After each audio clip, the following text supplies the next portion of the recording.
All right, welcome to the regular GI Joe podcast. Today I have my boy with me, Brian Ogbonnaya, as I call him, Obie, Yeah, and we go way back. I mean, what, '07? I think yeah, is yeah, we yeah. met. And so today we're going to have you on, and you're actually active duty military. Yep. And so the normal podcast or the normal conversations we have is actually the transitioning. But what I want to talk about is kind of just everyday life. Right. You know, military has a thing of making it seem like everybody's special forces, or it's all these people that are doing these crazy jobs, Right. and you don't have that job. No. you know so I kind of want to get a take on, if you can just talk about, what year you came in, what it was like, and kind of what life has been like so far. Yeah, man. So I think you hit it right on the head. You know, a lot of times people think that being in the military is kind of like the movies, but since my experience, and I think our experience has been a little bit different. You know, back when I came in, early 2008 actually is when I came in, and we met overseas in Japan. And we work in the engineering background. A lot of it's almost kind of like a 9 to 5. The only difference was we were, kind of stationed overseas with it.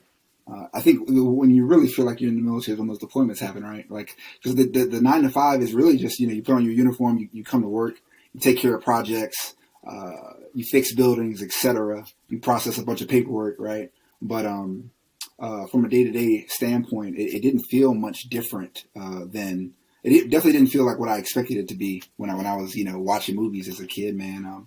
But I will say this: it was easily probably the best decision I made in my life, man. I didn't realize that I was going to stay in for 10 plus years, but I feel like it's allowed me to mature a lot. So when you're talking about the maturity, and I love when we know the same people, because right now where you're at, people know you where you're at, where you're like a high performer. Yeah. You're that go-to guy, golden boy.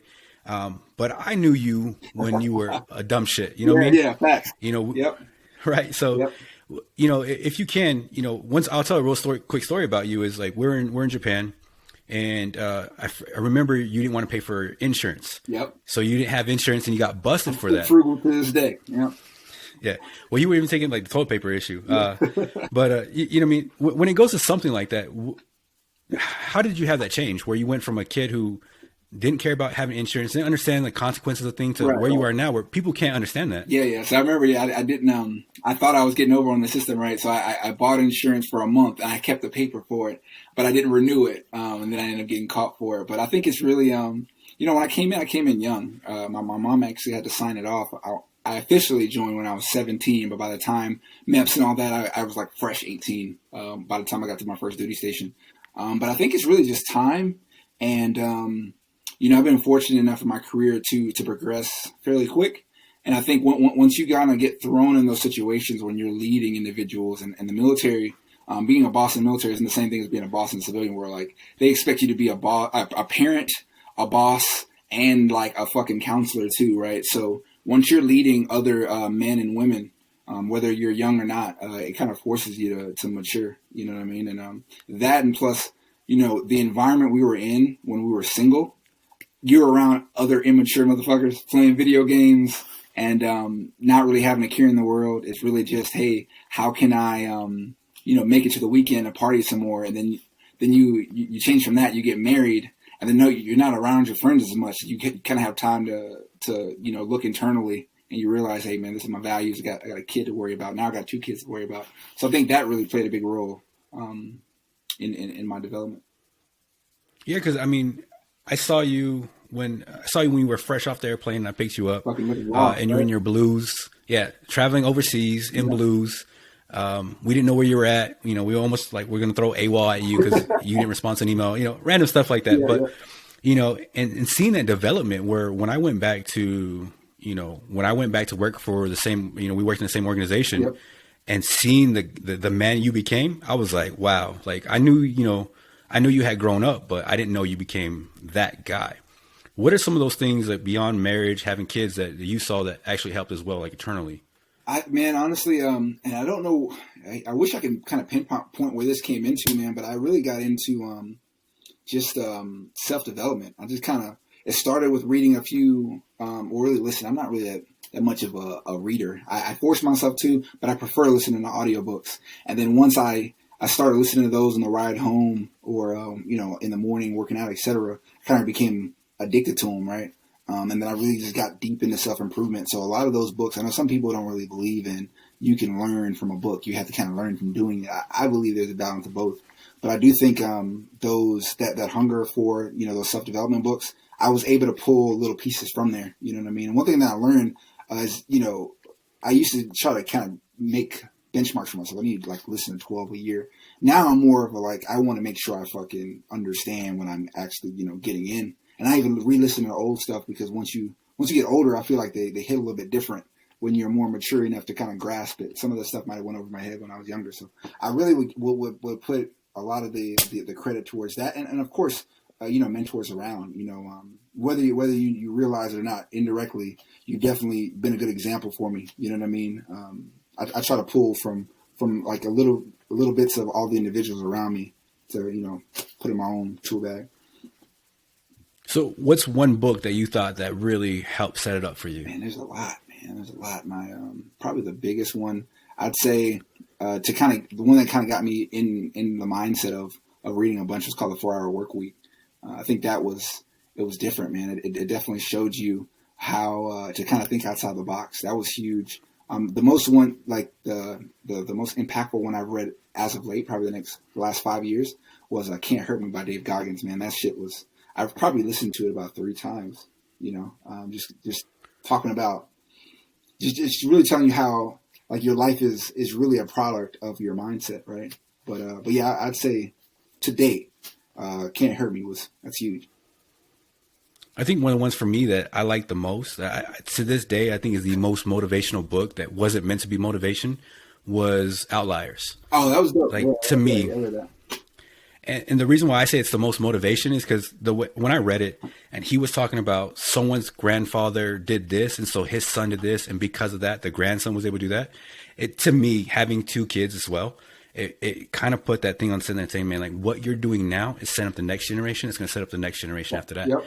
And so it kind of made me sitting there saying, man, you have a lot of work to do, and got my shit together really in a sense where I was just like, hey, man, we got to really get it together. Yep. And, same thing what you were saying earlier about I was having okay, I'm going to read 20 books a year, or I think it was 25. And I think the most I ever got to 20.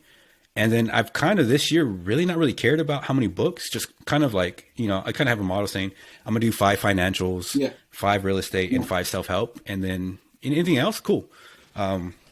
But I agree, it's quality. I want to kind of, do that thing. Our egos, we got to meet these benchmarks, which is still good because it's better than I think the majority of individuals because they don't care about that. But then we got to realize, are we able to retain and are we applying this too? And I find one of my flaws in the past, and I'm still guilty of it, is I'll read a great finance book or I'll read a great investing book, but I don't take action, right? You know what I mean? You can sometimes all this research we're doing, all this reading we're doing, is kind of a form of procrastination. It's all right, one of my future business ventures I want to do in the drop shipping, and I've probably listened to 2 different books about it. I've watched YouTube videos, but I haven't done it yet. So it's all right, man. At a certain point, you got to realize you're not actually getting any more information. You're just kind of procrastinating. So get your ass in the game. You know what I mean?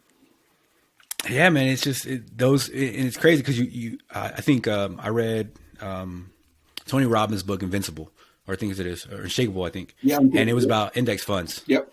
And I remember as soon as I read that book, I was like, cool, I'm putting all my Roth IRA, we're going to throw it into an index fund. Tell me about that, man. And it worked. Yeah, it worked out though. It's the one where I was like, okay, man, I was actually able to experience compound interest in about 4 years. Yep. So I was really excited about it. And what's even crazier is, I was talking about earlier is before this, I emptied out that Roth IRA to go into investments. And so I was just like, hey man, based off another book. And it's it's a form of procrastination, but also, man, it's scary as shit. Right. You're dealing with money. Man, because I've watched it. I've watched your journey because you're in audiobooks as well, but you apply that shit, right? So it's just we spoke maybe a year ago about real estate, and you read real estate books, you listened to it, etc. You did your research. Now you're a realtor. That's what I respect. It's one thing to read and talk about it, but you show it the actions. You know what I mean? You already have your investment property. You know what I mean? You don't fuck around. All right, I have enough. I think Colin Powell said, you only need about 70% of knowledge in a subject, right? If any less than that, you're guessing. Any more than that, you're fucking wasting time. After about 70% of knowledge in an area, you jump into that shit. period. You're going to fail a little bit. That's cool. You can't expect to just the shit to go perfect. I think for me, man, when it comes to like real estate investing, again, back to the frugalness, it doesn't take a little bit of money to get in, right? So it's just like, if you mess up, that's, we're talking about, by the time you get out of the military, now what, man? This is your retirement you're messing with. So that's what kind of makes me a bit apprehensive. Right. Yeah. Yeah, no, I mean, I think the only thing that's different for me is I have contingencies, and it's like, okay, how can we mitigate it?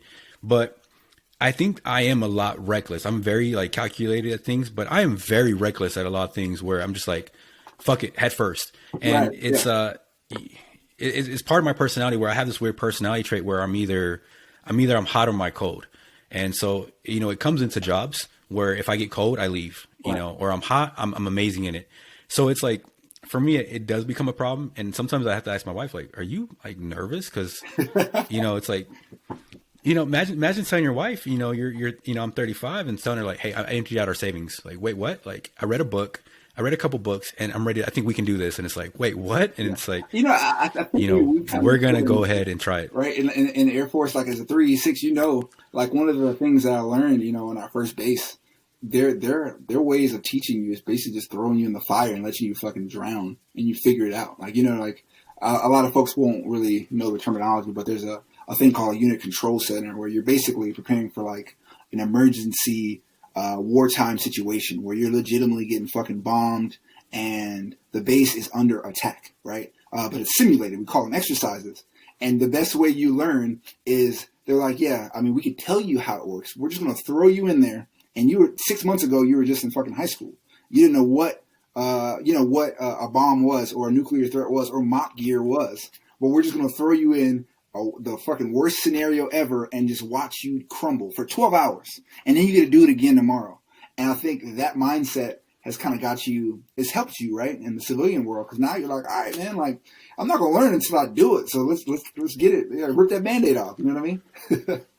Yeah, I mean, I come from the old school mentality of, sink or swim. And, when it comes to the civilian counterparts, I do generally believe, man, we are better than them. And it's kind of weird to say it, but man, a lot of them, they're not used. Yeah, but they're not used to being racked and stacked. They're not used to sitting there saying, are you number one? Or are you number two? Or you're just not even in the conversation. Right. And I think that helps, And especially going to that one with, no joke. Yeah, you'll know. Oh yeah. Well, especially, when I saw you, when we went back in and we're working at material control together and I see like, not only are you doing great, but you're an award winner. Like you're that guy where people are looking at you sitting there saying you're young, but you have a bright future, Does that some things that you kind of, notice, like, does it add pressure to you? I wouldn't say add pressure, but I think one thing that, speaking of self-development books, one of the books that I recently read and it was pretty good is by Ryan Holiday. It's called Ego is the Enemy. And it's really one of the things that you have to kind of realize through all this is, those accomplishments are good, but you kind of have to, you've got to stay humble. And you've got to, because you can get to a point where you'll stunt your growth because you're living off of your old accomplishments, man. So I try not to dwell too much on them. I'm definitely grateful for them. But also I've got to realize, man, we had a great team. Like, once you get to a certain level in the military, if you get awards, it's not even because of what you did. As bad as it sounds, you're basically taking credit for what your team does. And we just, I love Japan for the fact that all of my local national employees, man, their work ethic is second to none. So it was pretty easy to do well in a situation like that. Here, coming back to the States, I'm not going to go too more in depth because I don't know who I work with that may see this, but just I'll just say it's not the same. I'm not as fortunate as I was before. Well, it's like when you speak about those past, it is easy, like you're saying, to stay on those ones, and then you come to the point where it's like you're almost becoming, and even David Goggins talks about that you're becoming a one-timer. You're doing these things where you're writing these accomplishments. Yep. But at the end of the day, like. When people will tell me, hey, you're doing a good job, it's like, I don't care for the accomplishment. I care for the task at hand. And that's what I really want to do in life is be better. And so, and that's a lot of stuff is from, when we're talking about contingency operations and exercises, one thing I do to this day that has helped me out the most is hot washes. Cause, for us, I think it's normal to do a hot wash after actions report, thing. But I think a lot of people don't really sit down and sit there and say, okay, what do we do good? What do we need to work on? Right. What does training look like? And all those things. Has that something that you've applied to yourself as well? Yeah, man, I've tried to, I'm not really big into like New Year's resolutions, but I do try to, like from on a quarterly basis, just kind of look at where I'm at. Like, okay, what have you done? What areas can you improve in? And I try, and I think it's important for us to have honest friends, right? Like ones that'll tell you if you're fucking up. And that's one area that you have no problem. You've always been that friend that'll let you know if you're fucking up, right? So I think that's important too. You know what I mean? You set goals for the future. You look at what areas you can improve in, and then just kind of get feedback from folks that aren't going to sugarcoat things, man, because that's not going to help you in the long run. So. Yeah, I mean, I look at, because I write down goals, and I have goals and I'll write them down. And I looked at goals from 2018, and it's crazy that when I wrote those goals in 2018, I don't know if you have the same problem, but my hand kind of shakes a little bit because it's kind of scary. You're kind of putting yourself out there. Yeah. And I look at those goals and it's like, that ain't shit now. Like it's gone up. Yeah, man. So I found one on accident. I don't think I've ever even told this story. I didn't even tell my wife this, but when I was PCSing, because I just left from Arizona, I'm in DC now. I was going through, when you clean out your house and they move, you find a bunch of papers that you didn't realize were there. And I seen a paper that had goals on what I wanted to do. I wanted to run a marathon. I was able to do that. I wanted to save a certain amount of money. I was able to exceed that by a lot. I wanted to, it's just like simple goals, and just to see it written down and to know that you accomplished them. I forgot even I wrote this on a piece of paper so long ago, man. And I smashed those, and I was like, man, this is crazy. And then again, like you said, you look at it, you're like, that's nothing, man. Like that's nothing compared to what I want to do next. You know what I mean? So that's pretty cool. Yeah, I think that's what you got to do. I think when you write down goals, I do feel it should scare you because, I wrote my goals down last year, and one of the ones I put due dates this time. And so everything had a due date, but when I want to create a company and I want to have an investment property, I didn't put no due date because I honestly didn't think it was possible. So you can see on my board, the ones that don't have a due date are the ones I don't think are possible, but it's like, all right, we're going to find a way. And as soon as the year hit, I think by January 8th, I had already had a property. And then the year prior, I think in November, I found a way to actually get some extra money and create a company. And so, it's one of the ones where it's like, it's kind of like that. It's weird. Like once you write it down and you kind of at least say like, it helps you focus. Do you agree? Yeah. So, and one thing that I didn't do before, and now that we have this conversation, I'm going to do now, is writing those due dates on them, man, because basically my unofficial due date was always like before the year's over. You know what I mean? But I think if you put a specific date there, just like anything else, like if you're in college and you got a specific date to turn a paper in by, the day before, if you didn't write that paper, you're going to be staying up until midnight to get it in. So that's one thing I'm going to definitely incorporate, man, because I've got a couple of goals there that seem doable, but they also seem like they're big ones. But I think it'll make it a lot more. I think I'll increase my chances by putting that due date in there. Yeah, like when it comes to goals, when we met, in 2016, or when we worked again together in 2016, I was barely getting my shit together, and so for me, I needed that structure. Like I'm one of those weird people that needs a structure in life, and so when we were meeting in 2016, I was finally not finally getting my shit together. I was like barely, like we're talking about we're getting a little momentum. Yeah, sure. And well, it's that too as well. But it's also like when we worked together, it was what helped me was seeing how far you had to come. And I was like, man, I gotta get my shit together. Like you're getting promoted. You're not this young kid that I remember where it's like, I picked you up from the airport or, we're hanging out, having a good time drinking. You're not that kid no more. You're like, no, you're legit a person who has a good reputation behind him. And people know that once Obie says something on it, like it's golden. So it's like, I saw that transformation, years apart. And so it always made me like, man, like, and I saw you making rank and I was like, ooh, if I would have stayed in, would he be, passing me up? And so when it comes to stuff like that, like, I think it's also to see other people succeed. Right. And when we talk about ego too, it's like, hopefully you don't have the ego to sit there and say that. Do you have anything like that as well for you? Yeah, man. I think that's one thing I got to check myself with, man. Really just, as much as we don't want to admit it, man, because I've got friends and, they're doing well in life. And one thing I got to check myself with is a lot of times like a part of me's kind of torn. Like they're killing it, and I'm happy for them. But another part's like, am I not doing all right? Like, do I need to do better? You know what I mean? And I think it's healthy to a certain extent. But I think one thing that I have to make sure for myself is don't get to the point where you're no longer happy for them because you're not happy about where you're at. You know what I mean? Because we all kind of got our own journeys. But you know, when you hang with other alphas, right, or A-type personalities that are constantly striving to get better, I think iron sharpens iron in that regard, man. But yeah, I've definitely been guilty of that myself. But I will say one thing, you know, I think that that worked out for you, right? Because I think you realized, like, okay, from the civilian side, civil service side, it felt like it seemed like it had a ceiling to it, right? There's only so far you could go. And similar to the military, like once you get to E9, you can't go any further. Well, you can, position-wise, but not necessarily pay-wise, right? So I think you realize, man, this is like a glass ceiling here. So you kind of took that and you was like, I'm going to do my own thing. I'm a 10X it, right? So.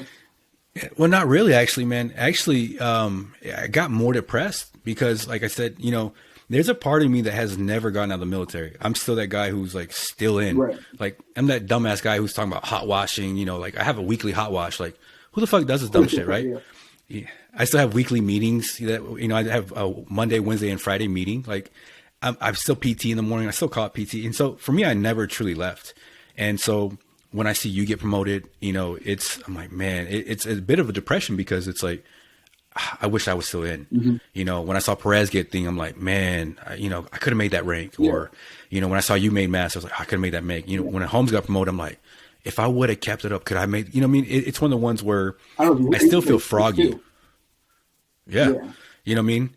And so when I see that and you're around these individuals, you're happy for them. But there was a side of me that never fully got out of the military and was kind of sad because it's like, we're all in the same, you know, career field. We're all in the same MOS, AFSC. We're still in this. And because I know y'all, you know, it made it more like, man, could I have, if I would have stayed in? And I think in your situation, it sucked because of just timing, right? Like the reason why you got out was mainly because, if I'm not mistaken, it was the Air Force was just doing budget cuts. So they were just like, we're just cutting like fucking 50% of the workforce. And it was just like a rude awakening. And I applaud you for not like having resentment to the military, because I know a lot of people, they won't even fucking go on base anymore because they're like, I gave everything to the military, right? I gave it 110%. It was like, hey, budget cuts, see you. Here's a little severance pay. Good life. You know what I mean? So he's like, you know, I don't even fucking go. If I don't have to, I don't go on base for nothing. You know what I mean? So the fact that you're still gung ho about it, I think it says a lot about your character, man. Because I don't know if I would have been as mature about it as you. Oh no, bitter, completely bitter, man. So what happened is I was gonna get out of the Air Force originally. Oh, were you? I was gonna get out. I think I was gonna get out in July. Yeah. And then and the reason why is I wanted to cross train. You know, I wanted to go into another job, and because I was overseas, they wouldn't let me. And so they said, okay, cool. And then they came down on special duty saying, hey, we got a job for the White House for, you know, for the whatever that job was. And so I volunteered for it. Yep. Right. And I got it. And so they said, okay, hey, you got it. You just got to re-enlist. So I re-enlisted. And then I think a week later, they came back and said, hey, man, sorry, you didn't get the job. And so I was like emotional. And I was like, you know what? Fuck this. I'm getting out. So I called up, you know, personnel. And when I went to re-enlistments, I was like, hey, did y'all put in my re-enlistment? And they was like, nope, we did not. I was like, cool, take that shit out. I'm getting out. I said, fuck it, I'm getting out. So it was an emotional, like, you know, I got an email and then 5 minutes later I said, I'm getting out. And so I'm getting out in July, I think. And then because I didn't have enough time in, the roadblocks came and they just made me go out earlier. And then I was depressed and I was bitter, you know. My daughter, my first daughter, we took her home from the hospital after she was born on a Friday. Sunday, I was in an exercise. So, you know, that, and of course, you know, the same thing too, like working nonstop, doing all those things. So I was extremely bitter to the point where even now, I don't even have no Air Force uniforms because I threw them all away. Right. Like I was a breakup. And, you know, it's to a point where, you know, I've said this before, I've never really gotten over this breakup. Like to this day, it still breaks my heart. We didn't even get real closure because I don't know if I wasn't in Okinawa at the time when you separated, but I doubt you got the going away you deserved, right? Because you dedicated what 7+ years at that point. Yeah, I did 9. Yeah, so you did 9. So you did 9 at the point, and like, did they do like a nice? Sometimes that transition matters. You know what I mean? Did you get sent off the right way? Because that sometimes that might help with closure, I'd imagine. Or was it kind of because you were already getting out? It's like, The next you know, Yeah. So yeah, I was on the next task, so they're like, okay, you're getting out. So I was like, okay, cool. I'm going to go to Vegas. I'm going to UNLV. I signed up. I was registered for class. So, for me, I was like, oh, cool. You told me to get lost. I'm on to my next thing. And what I did that was so stupid of me was I was like, you know what? I'm about to live this dream life and da da da da. And then when I didn't live that dream life, it was that way. But I think for me is, I said I was getting out, but I always knew in the back of my head that I could always change my mind. I was like, cool, man, I can always re-enlist. Yeah. I might be that guy that, no one likes because I re-enlisted real fast, but I can still stay in. Yeah. So I was definitely that person who was bitter. There was a couple of jobs I didn't get because I didn't want to be, I didn't want to work for the government no more. Right.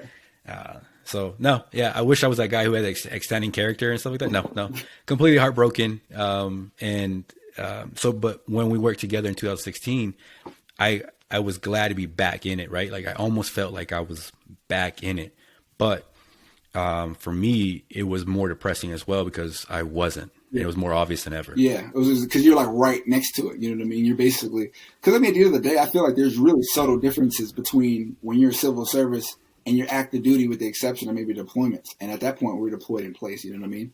So, as far as like a job structure, we legitimately. We have the same jobs and responsibility. You oversaw airmen, you have people under you. I have noticed that a lot of times most people, when they get to the civilian side, even when they supervise military, they don't supervise them in the manner and to the extent they used to, you know what I mean? As far as like the level of discipline.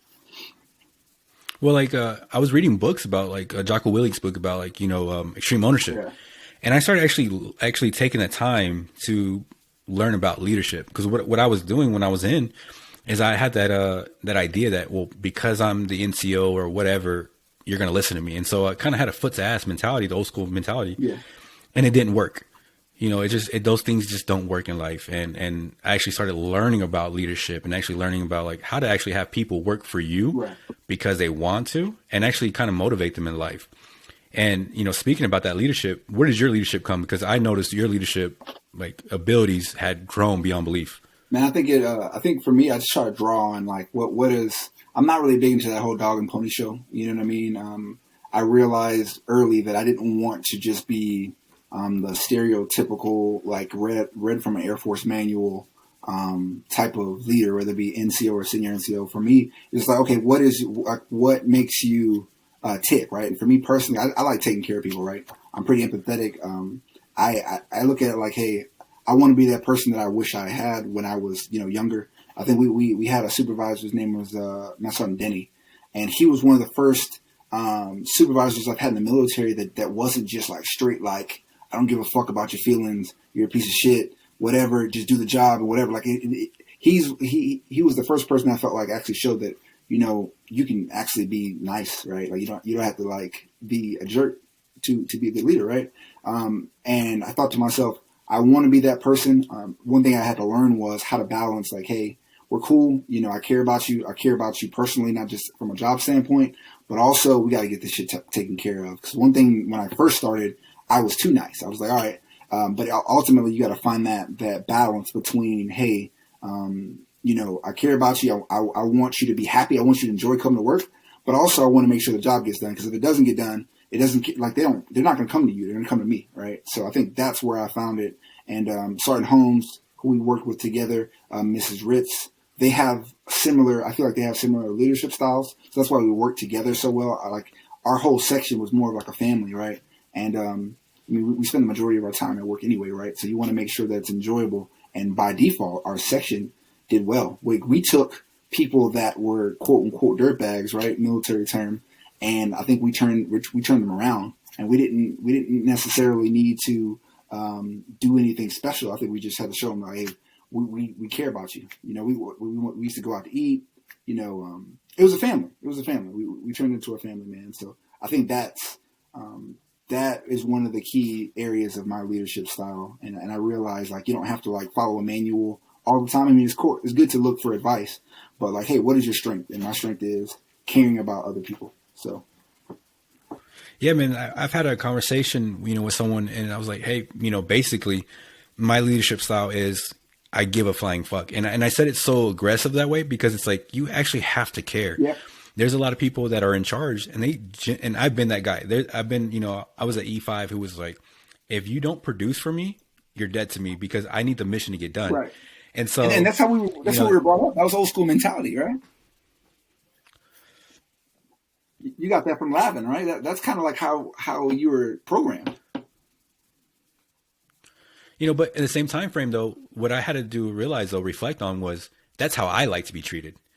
That's what, I've had to tell a couple, people that are leaderships, like, hey man, with me, you don't have to worry about me so much. Like, you just tell me what the job is. And I'm a dog. All I care about is getting my toy, which is a task. Right.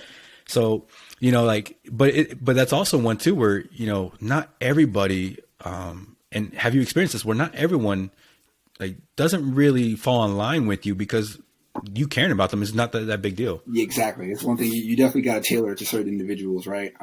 For sure, for certain, and not just individuals below you, but individuals above you. Because one thing I learned at previous different bases, man, you get a supervisor, my supervisor that runs multiple leaders, and he finds out that you're quote unquote too nice, right? He then thinks you're incompetent, right? Like you kind of have to tailor your leadership style to the people that are both on both spectrums. So for me, again, that's just kind of like it comes with experience and trial and error because I've been on both sides of the coin, right? I've been on sides where we fucking came in, we had fun, it was like a family environment, and we excelled. And then I went to a situation where I tried that and people took advantage of it and the office was failing. So I kind of had to be that hard ass, right? And then we started doing well. But it was difficult to kind of switch that back at that point. You know what I mean? Because I didn't trust them. That trust was gone. It's like, all right, well, I mean, it seems like this doesn't work with y'all. You know what I mean? So yeah, you definitely have to tailor it to the people knowing your people. And for me, that's really big as far as my new NCOs and non-commissioned officers. I make sure that we have pretty long feedback sessions and just I'm trying to feel where they're at. Like, you don't have to come in with the BS military crap. Like, I don't want this to be all mechanical. I want to know who you are as a person so we can work together. And if your goal is to stay a tech sergeant or a staff sergeant for the rest of your life and you don't want to progress, but you care about the job, and that's cool. You know what I mean? I'm not going to knock you for that. That's your personal decision. If you want to make chief one day, that's cool too. And we'll work towards that direction and I'll lead you the best way I can. So it's really just about, being flexible and not thinking your way is the only way, right? Well, it goes back to what we're talking about, the ego. Like there's a sense in the military is kind of common with this one where you kind of get an ego. You start winning awards. Yep. You start becoming that guy in the shop. You become that guy where you kind of, in a weird way, you start believing your own bullshit. You start believing your own, your evaluation, right? Like I did X number of things. And so with that ego-ness that we talked about earlier and now, how do you keep that in check? Because I know you get accolades all the time. So how do you keep that in check? Really, man, it's I think the best way to do it is really having conversation with individuals that don't give a fuck about it, right? To keep it frank, it'd be individuals that either they've already been there and they've done that, or they're not related to the military at all, and that doesn't matter, right? So I think that's the best way to kind of keep you humble is really surrounding yourself outside of work with individuals that aren't impressed by that and ones that are just going to be like, all right, that's cool, but what are you doing in this area, right? Like one thing, I come from a Nigerian background, and I think Nigerians have a reputation for, or Nigerian parents are really not being satisfied. I mean, unless you're a fucking engineer, a doctor, or a lawyer, you're pretty much a failure, right? Like this is no shit. So my dad, he can be hard to please at times. I know he has good intentions, but I do feel like that's important to surround yourself with those individuals because it kind of keeps things in perspective. So speaking with that one, do you ever think there's, and this is kind of something that I'm focusing on now is, self-talk. I know it's important, but the way I talk to myself is very degrading. You know what I mean? Very like, you little bitch, like stop doing it, you little pussy. Like you're just a dumb motherfucker. Right. And so, but that motivates me is, let me see. Okay. I paused it. All right, so we had to take a real quick break on that one real fast. But anyways, it doesn't on the stuff. So, what I like though is when we talk about the ego, do you feel like that's an issue that needs to be addressed more often with people? Yeah, man, I think it does, but ultimately, the thing about the ego is unless you're willing to have those conversations with yourself, or willing to at least acknowledge that that you could work on that area, it'll never work. You know what I mean? I read that book not necessarily because I felt like my ego was uncontrollable. It's just because I respected the author and I heard it was a good read. But after reading it, man, I realized like a lot of that shit did apply to me, right? So I do think, especially from a military perspective, not like typical jobs, right? The level of respect you get when you achieve certain ranks in the military, and the way people treat you isn't typically like your traditional job. Like, and I think we're kind of brought up that way through like basic training. It's like this person, if they're a senior NCO, it's like, oh man, like, and there's no job where your position would require somebody to stand up every time you come in the room, right? So I think that can play on certain people's egos, and that's why you find individuals that they've reached a certain rank in the military. When they get out, it's hard to adjust. They still think they're that person. And one thing you realize is once you become in that civilian world, nobody gives a fuck if you were a E9 or E8 or if a general for that matter. You're Mr. Such and such. You know what I mean? So I think that's always been an area that I've always kept in the back of my mind. You know what I mean? I don't think I have that issue from a work perspective because I value people as humans. I don't really look at it like, oh, I'm a master sergeant and you're an A1C, because a lot of these airmen these days, man, they're coming in with their fucking master's degrees. So I stay humble. Yeah, man, I think that's something that for me, I've been really working on, like reflecting a lot. And you talk about these things and it's like you start entering a weird little area where you might be becoming more, like you start going that, like, not hippie, but, kind of that route. And I started reading, a book like Osho. And so like reading about him and stuff like that. And that really helped me kind of keep everything in perspective, kind of, looking at my ambitions, my goals and stuff like that. And it really, I have to work on those things. Those are some things that, like the ego, understanding it, tearing it down and being humble, but also at the same point, not being too humble where you don't respect your accomplishments too, saying like, hey, I can do these jobs. Yep. Do you have that issue as well? Yeah, I agree, man.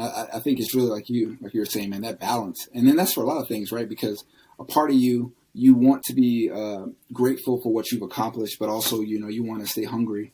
A lot of times people always say like, you'll never, as human beings, we're kind of brought up to like off accomplishments, right? Like a house will never be big enough, or 1 million will turn into 2 million and that'll turn into 1 billion, right? Like, so it's really hard to kind of find that balance between being happy with your accomplishments, being content with them, being grateful for them, because it's a rat race that'll never end if you don't find that right balance of, okay, I'm good with where I'm at, but you don't want to be complacent either, right? So as men, as providers, as ambitious individuals, man, it's kind of hard to find that perfect balance.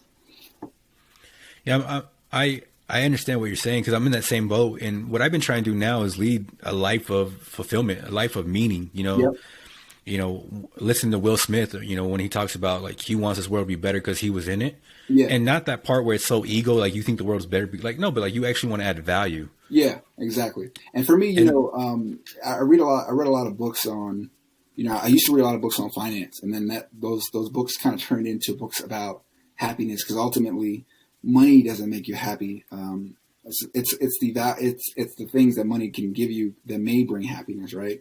And then you realize like what exactly, like, what's my purpose, or what makes me happy, what makes me fulfilled. And I think for me, my biggest thing is, because people always talk about like, are you trying to make E9, etc. What makes me happy is freedom, right? So I say that to say, when I get to 19 years and 11 months, there's nothing that's going to keep me in the military. And I'm not knocking the military by any means. And sometimes people look at me crazy, like, oh, you don't want to stay in for 30. No, for me, freedom is what makes me happy, right? The ability to wake up every day and know that I can do whatever I want to do. I have the freedom of going to my kids' baseball games.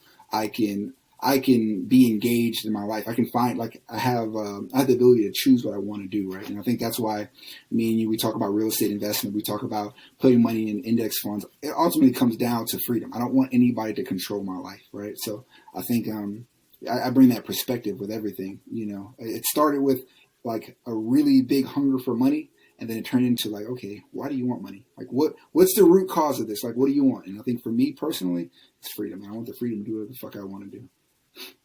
Yeah, I think that's important, man. You know, and especially important that you mention your kids, because that's a part of it too, where I think a lot of people, you know, they get so ambitious that they become a public success and a private failure. And so, you know, it's those things in life where it's that balance, man, because you got kids, I got kids, we got wives. And it's like, what do people at home think of you? You know, like, is that something that you find yourself always keeping in the back of your minds as well? Yeah, man. I think one of the most profound things I read, man, in the past year was when you die, right? It doesn't, you know, the money in your bank account isn't necessarily what makes you a success. What makes you successful is who's surrounded with, like, who do you have left? You know what I mean? Because there's plenty of millionaires and billionaires out there, and they die in a mansion somewhere, and they've got they probably have a trophy wife and a bunch of maids that are there, but they've got another guy that only made 40K his whole life, right? But he died around loved ones and family members because he impacted their lives in that manner, right? So I think that was just like, it's something that stuck with me. Like, ultimately, that's really what a successful life is: who you have around you when it's time, for you to kind of go to that, second part of your life, depending on what you believe in, right? So that I keep that in mind when it comes to, do you want to stay in for 30 years? Well, I know how being those ranks can impact my family life, right? And I'd rather choose them over that. Yeah, because, you know, as we're talking about these things, that's something that, you know, I think about a lot as well. You know, it's like, what do you want to do? And to me, that's the hardest choice in the world right now. It's like, what do you want to do? And it's like, the crazy part is, the question is, I don't know, or the answer is, I don't know. And so I've been searching for the answer left and right, and I've kind of banged my head against the wall in frustration. But what I like about like doing, figure it out either, man. Honestly, my goal, if I don't figure it out before I get out, which I probably won't, I wasn't going to be.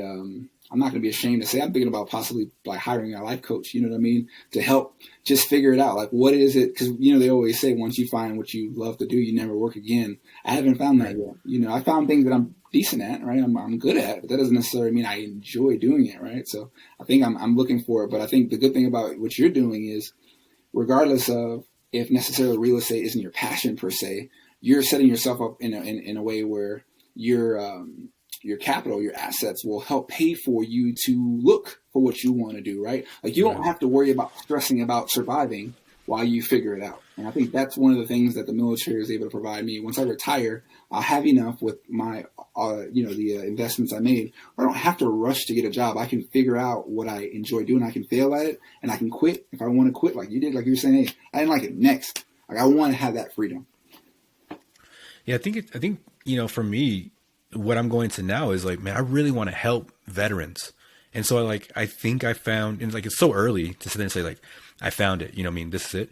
But, like you, I really like helping people, to the sense where it's like, hey man, I've learned a lot through my life of kind of just a lot of failures and, fuck ups and shit. And so it's like, I like to help people, and, like creating this podcast, I find it fun.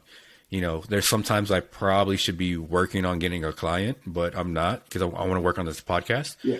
But also, it's kind of the whole person concept is, I really believe that from the Air Force. I'm really working at work, that I am tracking that I am doing a certain amount of things for work, but I also am educating myself, and then I'm also volunteering. So that has stuck with me, the whole person concept, because I think that's, like you said, it doesn't matter about this whole money. It's like, what do you want to be happiness? Yeah, exactly. Yep. It's a pretty decent blueprint, right, for life in general. You know what I mean? You've got you're always going to have your work. Then you got the professional development. Like, what are you doing to get better? Because just because you're not in college anymore, that doesn't necessarily mean you can't, continue to grow from a mental standpoint. And then it's just like what are you doing in your community? You know what I mean? And I think you can't kind of killing two birds with this podcast, right? Because you're reaching your community, you're reaching vets, you're educating them at the same time, and then you're having fun with it, man. So I think it's pretty dope. Yeah, it's just trying. But like I said, my mentality, my family's philosophy this year really is legit though. Any problem I see is we're trying to create a business and we're trying to create income with this one. And, one of the things that really got me started with this podcast is, I've talked to other couple vets and they have an idea on it. I want to get your opinion on this one, and which is the 22 push-ups a day. How do you see that as active duty military?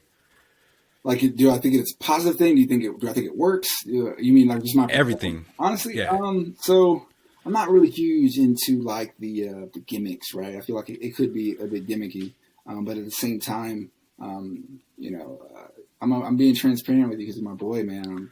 I took part in it, but I wouldn't have initiated it. I think I took part in it more because I was challenged by a friend, and it became overwhelming at a certain point because I got a million of them. But it was more of a favor to them. But I don't necessarily feel like that really had that big of an impact, to be honest with you. I don't think I don't think my 1,100 Facebook friends, I'd say maybe 200 of them are military, right? I don't know if maybe it's kind of doubting yourself. I don't know if my platform was big enough to really impact anyone. Maybe it did, but I'm not sure if that post, as well as me doing push-ups, really saved somebody from committing suicide that day. So that one in particular, I'm not a huge fan of, but I'm not, if that's your thing, I'm not knocking you either. Yeah, because when it comes to 22 push-ups, I understand the intent behind it, right? The intent is to kind of bring awareness to it, but my whole thing is like, especially for veterans, the other challenges, I don't know any of that stuff. I'm not really into those things as far as like, that's just not my thing. Yeah. But when we're talking about 22 veterans killing themselves every day, as a minimum, like that's kind of like, that's how sad it is, where we're saying like, at least this is going to happen. Yeah. I don't know if this is what is the right way. Cause it's not, in my opinion, a guy who has a gun to their head, or as a person like me who's actually put a gun to their head, I don't think that's going to solve it. Like, I mean? Like, I don't imagine myself sitting there saying like, oh shit, man, this dude's doing 22 push-ups. Oh, okay, cool, man. Like, you got something to live for. Right. And to be honest, and I know some people out there might be like, well, it's supposed to be for, it may spur somebody seeing that and they call a friend that may have thought about killing themselves and they'll stop. I just don't know if seeing me do 22 push-ups will spur that thought for a coworker of mine or an ex-military person or a vet to do like, I'm gonna call up a friend today. I just don't. Right. Maybe I'm knocking my own impact, but I feel like there's definitely different avenues to do that. Man. Well, like that's how I look at it as well. Like I don't think that's gonna help. Yeah. And like I said, being a person who's gone that route, or being a person who's, I've known a couple guys I've deployed with that actually did go through, commit suicide. I don't think bringing awareness is the answer. And that's kind of what I'm looking for, is like, how do we solve this issue? And I don't know if we can solve this issue, but how do we start actually chopping at it? Man. And so, yeah. Go ahead. Yeah, that's a tough one, man. That's a tough one. And I think, from a civilian standpoint, I'm not sure what a lot of civilians can do besides, volunteer, at maybe events that help vets that are homeless and et cetera. You know what I mean? But I definitely think from a military standpoint, is really just reaching back to those individuals that you knew, right? Especially the ones that you don't see on social media a lot, because the quiet ones sometimes are the ones that require, like they just need somebody to talk to, right? So without a challenge being there, just us just being good people and holding ourselves accountable by just, hey, every Sunday just catch up with somebody. You know what I mean? I'm going to keep their name anonymous. Well, they don't have Facebook anyway, but I'm going to keep their name anonymous. But I spoke to an old troop of mine, and he contemplated suicide. He had a rough time. His mom passed away and his dad passed away. They passed away in like freak accidents within like 3 months of each other, and right before the holidays. And then on top of that, he was a 3-6, but then he cross-trained into a more stressful career field, right? And that career field, they were ruthless, and they didn't give a fuck about what he was going through with his personal life. And they actually accused him of making it up, like somebody would make up their fucking mom passing away.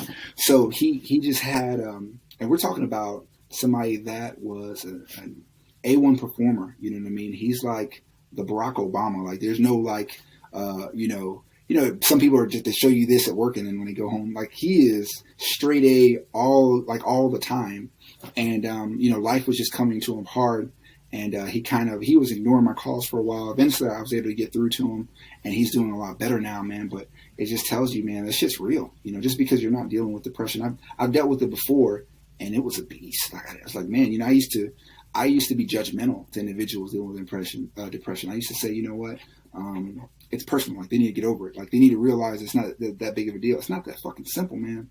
Like, when you're dealing with anxiety and depression, I was dealing with that at my previous deployment. Like, it really put things into perspective. Like, man, I was really being a fucking asshole with the individuals that were really going through this.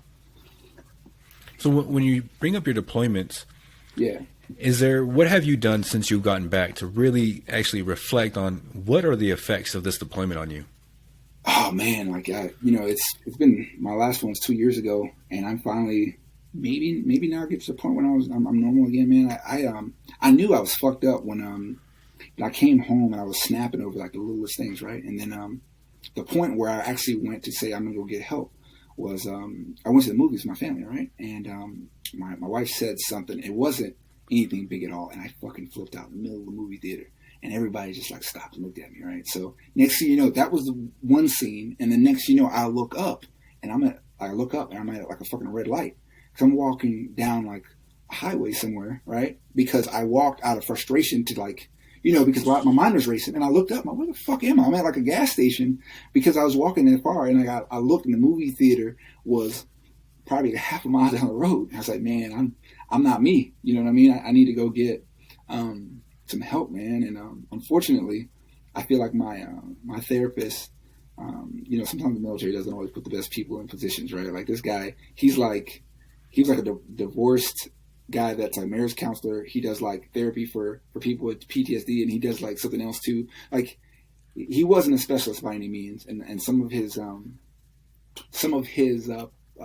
principles or some of his practices I felt like was a bit corny. It's like, say how, like, he's like, do this with me, say how you feel, say, we're like, get the fuck out of here, man. Like, I just want somebody to listen to me vent. To be honest with you, the biggest thing that helped me was the medicine. You know, probably not the, you know, like the cliche answer, but it wasn't because he talked me through it. It was because I got on depressants and anti-anxiety medicine, and just time away from being in that environment, coupled with the medicine, helped me get normal. You know what I mean? But dark time. And those are the things that people don't talk about that enough. To saying like, hey man, I deployed. And you come home, and what was it like for your family? Because, you know, the wife's in charge now that you're gone. You come back, and now you're back in charge. Was there an issue where just even getting back into like that structure was an issue?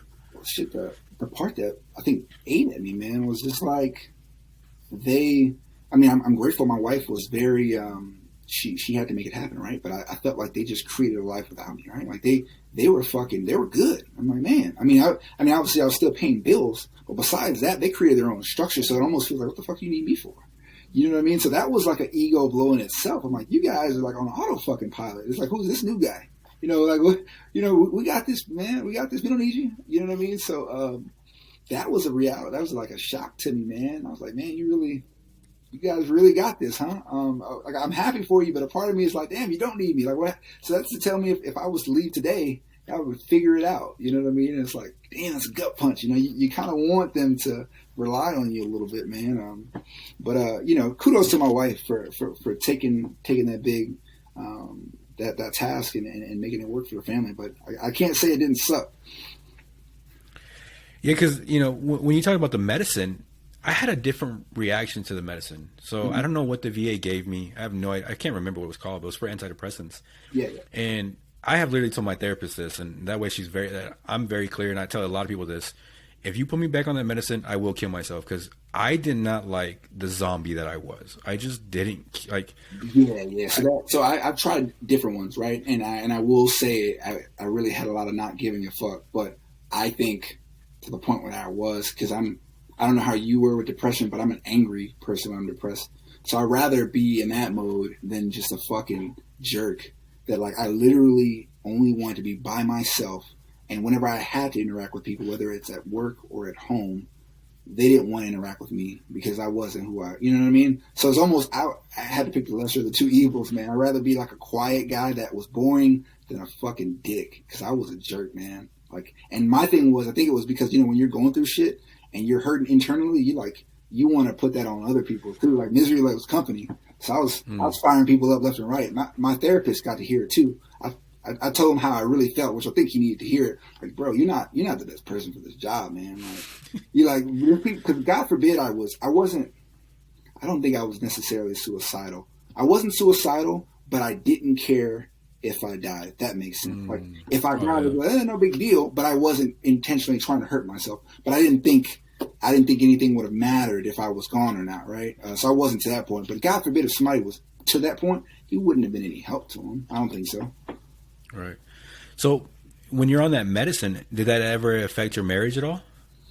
I think the medicine, like I said, it helped me in the sense of, like I said, it just made me, I wasn't as fun. I wasn't like cracking corny jokes, dad jokes, you know what I mean? But I also wasn't the asshole that I came back from the deployment as. So it helped from that regard. I mean, it helped to the point where if I wasn't taking it, cause I have a bad habit of like not following directions. So I took it for a while and I was like, I'm good. So I stopped taking it. And then of course it doesn't work like that. So she could always tell when I wasn't on it. Right. So that affected it. But I mean, I think, since she came from the military, her dad was military. He was Marine Corps. And I think he dealt with similar issues. She was more, I think she was a bit more receptive to it. You know what I mean? Luckily for me, she's seen it before and she was able to wait me out. Whereas a civilian that may not have ever experienced that is like, fuck this guy. I literally just took care of your kids for 6 months and you're going to come back and just shit on me. You know what I mean? Yeah. So. Yeah, those things are rough because, it's like, what do you do? Right? Like, what do you, if you're the spouse, again, you took care of the family head on and now you're back. Okay, cool. You're in charge. But then it's like, you're not that guy anymore. Nope, not at all.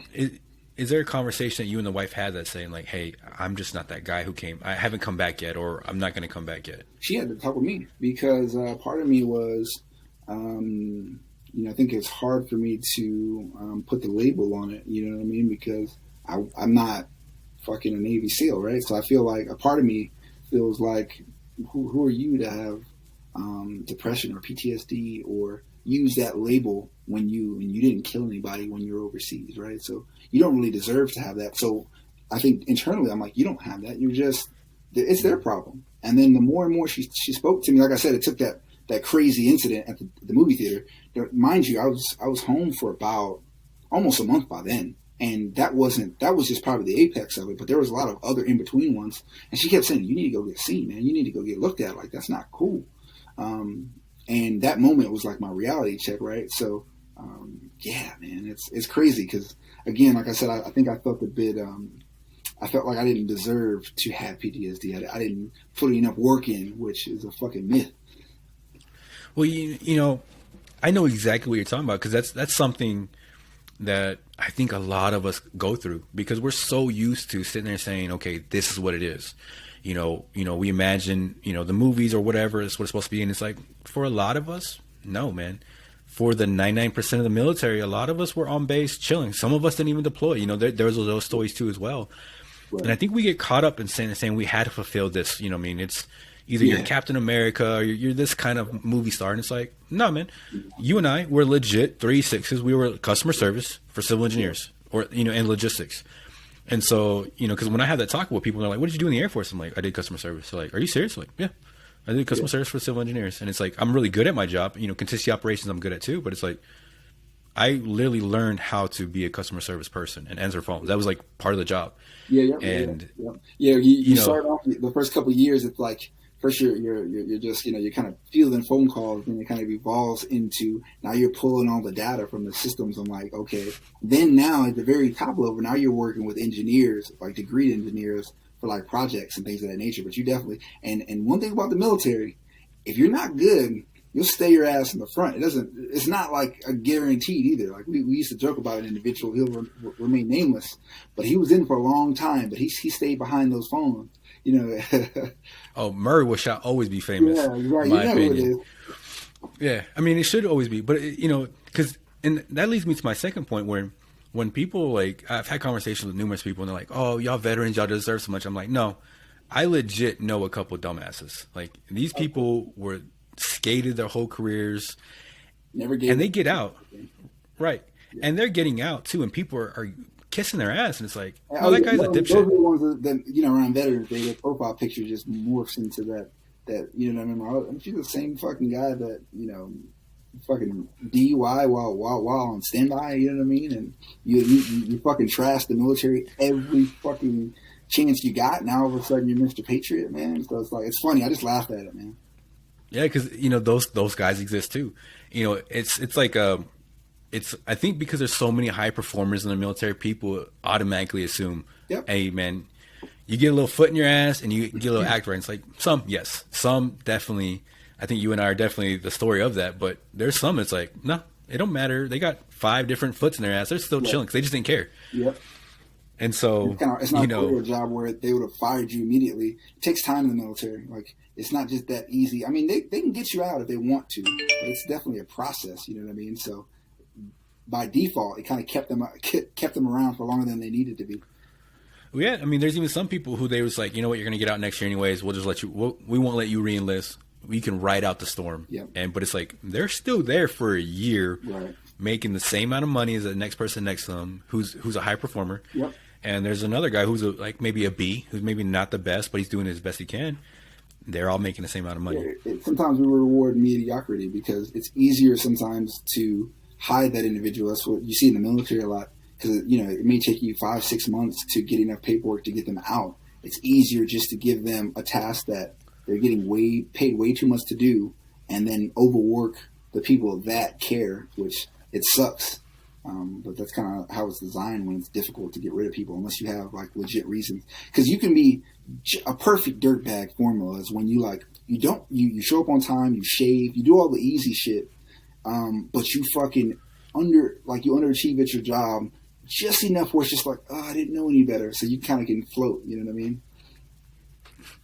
Yeah, those are the guys too, where someone's like, you know what, it's more hassle to fix your mistakes. I'll just put you in the back, and you have the cush job. Yeah, just all I ask is you just come to work. And you're like, okay. And to me, it's like those people do exist. That is a reality of the world. Yeah.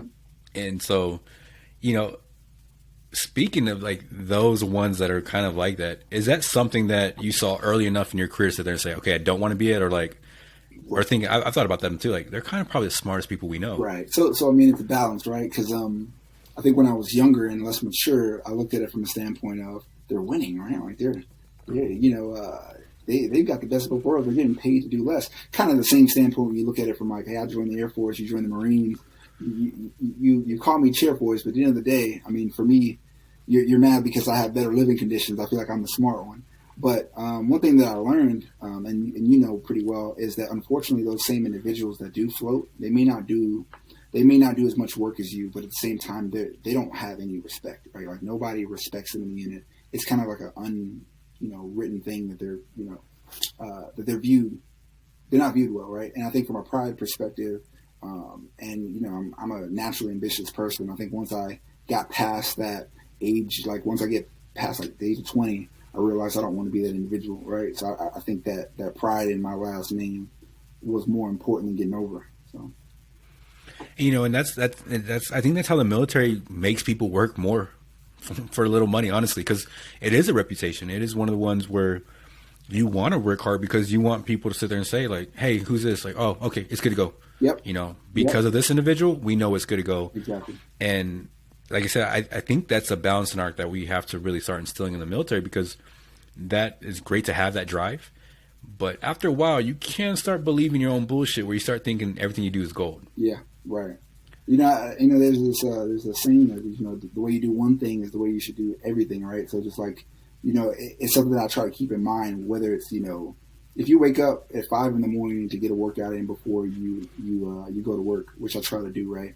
Just because you do that every day, that's cool and everything. But if you go in that motherfucker and you bullshit it, you're wasting your time, right? So, and then that's going to translate into you bullshitting your work. And that's going to translate into you bullshitting your side hustle. So I try to bring that same energy with everything, and hopefully it kind of translates. And the thing that sucks is you don't really see the results immediately. You kind of have to wait, the old compound effect thing. You got to wait like 6 months to a year to be like, okay, those little things that I thought didn't matter ultimately had a big impact on my life. You know what I mean? So. And so one thing I want to talk about that I think is a little bit more, probably a little bit more serious and a little bit more controversial is your take on this one. And I'll kind of give a preference of what I see from it first and then kind of let me know. So I remember, we had Senior Ponte that was an E8. Yep. And for me, him being Latino, me being Latino, right. Seeing a Latino available kind of gave me like, hey, we could do this too. Right. Especially when you don't see a lot of them. We didn't, first and foremost, we never seen, for those that didn't know, in certain positions in the military, it's almost fucking impossible to make certain ranks. Like E8, E9 for the job that we did was unheard of. Like they were unicorns, right? So I can imagine the pride you've seen when it's like a Latino with that rank that was like impossible to get. And so, and I say that because I think minorities, especially as you go into certain, probably certain branches, I don't know all of them, but you start getting to E7, E8, E9, there becomes a point where there's a certain color or certain colors that are not representative, you shall say. Right. And so I had a conversation with one individual. We'll probably talk offline about that one. And I was telling him about this, like, hey, you got to be careful who you're talking to because you have a reputation of not being able to talk to individuals correctly. Yep. You got to talk to how you talk to. Some of these kids come from like back, poor neighborhoods and this and that. Right. And he looked at me. He goes, but everyone I look at, they're not my color. Like I see everyone in my chain of command isn't white. So I don't understand where you're coming from on this one because everyone in my chain of command, that's a E7, that's an E8 and an E9, and those ones, they're all minorities. And so I had to kind of take a step back because from my perspective, we're not very well represented at the higher ranks. But from his perspective, he was like, I don't see anyone that looks like me either. And it's all minorities here. I mean, it wasn't a problem for him, not that at all, but I didn't see that as an issue for him. Right. So he was Caucasian? Yep. So he's a white guy. And he's sitting there saying like, hey, man, this individual is not that. I think, I'm assuming that individual probably wasn't in the military for long. Because I think anybody, this isn't from, I'm trying not to, sound biased by any means. I think anybody can honestly say that the majority of leadership in the military, especially from an officer side of the house or even from an enlisted side of the house, Caucasians are the majority in the U.S. So, but from a military standpoint, of course, they're going to make up for the majority of those positions. So he may not have witnessed it at that base, but you've been in the Air Force for like 3 minutes, buddy. Like, because I think anybody who's been in the Air Force for more than 7 to 8 years would have probably been able to discern that. Well, the way I was coming at him was kind of sitting there saying like, hey, you need to be careful because like a lot of these kids that are coming in the military, they haven't seen someone like you. I was trying to go at that way. And that's when he shot back at that saying, well, like, from my perspective, everyone that's killing it right now doesn't look like me. I'm not represented within this flight. So that's what I'm saying, like within that small level. And that was at the current base. It wasn't at, it wasn't saying like for the whole Air Force. He was saying right now in my current standards, it's not that. And that was and I had to reflect on myself sitting there saying like, I'm automatically thinking that you understand it from the other side because you're white and not looking at saying, yeah, it kind of affects us all. But what I want to ask you though is how do you feel that's affecting your military career or how do you affect it is feeling that you don't really see much, you almost are becoming a unicorn yourself?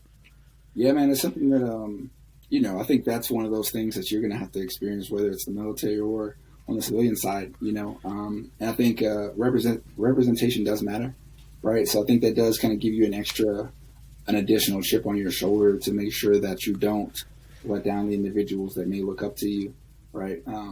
Because you don't want to end up as somebody that lets them down, right? But it's just something that you have to, you just kind of have to adjust to. Again, circling back to the beginning of our conversation, we were talking about just being authentic and not necessarily just being a leader that you read from the PDG or from a book, right? I think I try to do my best to stay professional, but also stay authentic to who I am as an individual and try not to change any core principles or my character just to fit a certain mold because I think people can see through that. And people won't respect. Even if they do respect me for it, I don't want anybody to respect me for me being not who I am. And I do come from an urban background.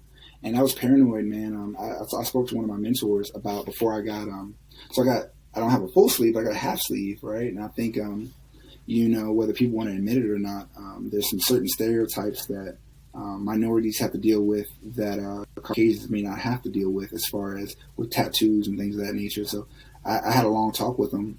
That person's now a chief, and he has 2 sleeves, right? So it's a perfect example of don't let biases or stereotypes hold you back. Just do you, and it'll let it shine through. So I try to keep that mindset with me. Yeah, when it comes to what you said earlier about representation matters, I always wonder, and I have wondered this about myself the most, is because I'm Latino, and anytime I get in the military, when I was working there and there's Latino, I want to help them out, let them know. Yeah. But I always wondered to myself, am I also part of the problem? Because am I also keeping it divided? Because I'm making it more aware that this individual is a certain color and that there's not a lot like him, am I also part of the problem? I don't see, and let me preface this by saying I'm not speaking, I'm only speaking for me, right? I'm speaking from my personal standpoint on it. I think it's normal to want to help somebody that you relate to, right? And I think on a subconscious level, that happens already with Caucasian individuals. They may be from the same certain town as their troop, and they gravitate towards those individuals and they become superstars mainly because of their similarities. So I don't think there's anything wrong with what you did, and I do that myself. I try to put my arms around individuals that come from similar circumstances, whether it's not just African American, but if you're from Houston and I feel like I have an obligation to not over anybody else, but I have an obligation to make sure that you're successful, and I try to give you the same tools that I wish I had. I think that's normal. I think that's human nature. You know what I mean? I think it's just not magnified for other races, right? It may not be magnified for Caucasians because it's more like there's so many of them. You can't tell. But if there's only 2 Latinos, right, and then you're helping those 2, it may look worse. The optics may look worse than it really is. Well, but also at the same time, if let's say you are white and you do sit there and say like, hey man, we're having this and it's, we want to just reach whites only, fucking uproar. You know what I mean? That's what I look at it, man. That's the cost of being the dominant race in the world, man. I'm sorry. But at the same time though, what I'm saying is if I do something and then you do it and I bitch about you doing it, then why am I doing it? And that's how I look at it that way. That's like, it's like when people are like, man, how come, there's a black entertainment network, there's not a white. Well, there kind of is. It's like MTV and like the other 300 channels. You know what I mean? So it's kind of like. But at the same time frame, there's nothing that my whole thing really a lot of these things, and like I said, I know this is a really controversial topic. Yeah. And but I think these need to be talked about because I think so much, even in the military, because people do not know that for a certain amount of time you had to be a certain race to be in the military. Like there's a reason why why they're famous, pilots for what they do, right? Yeah, so there's it's funny because there's legitimately awards, right? People are like, why are there like awards strictly for women? Why are there awards strictly for African American or for Hawaiian individuals, right? There's blacks in government, there's Tuskegee. Technically, they're not supposed to only be for black individuals. The woman one, you can't really debate that one. But typically, African Americans are the ones who apply for these awards. The reason why these awards exist is because traditionally, once the military was desegregated, blacks and minorities weren't represented in the awards category, so they kind of had to make one. They had to kind of create ones to give them those opportunities. So that's why these things exist, because there was a problem, and some people think, are we overcorrecting the issue? Do we need to kind of revisit it?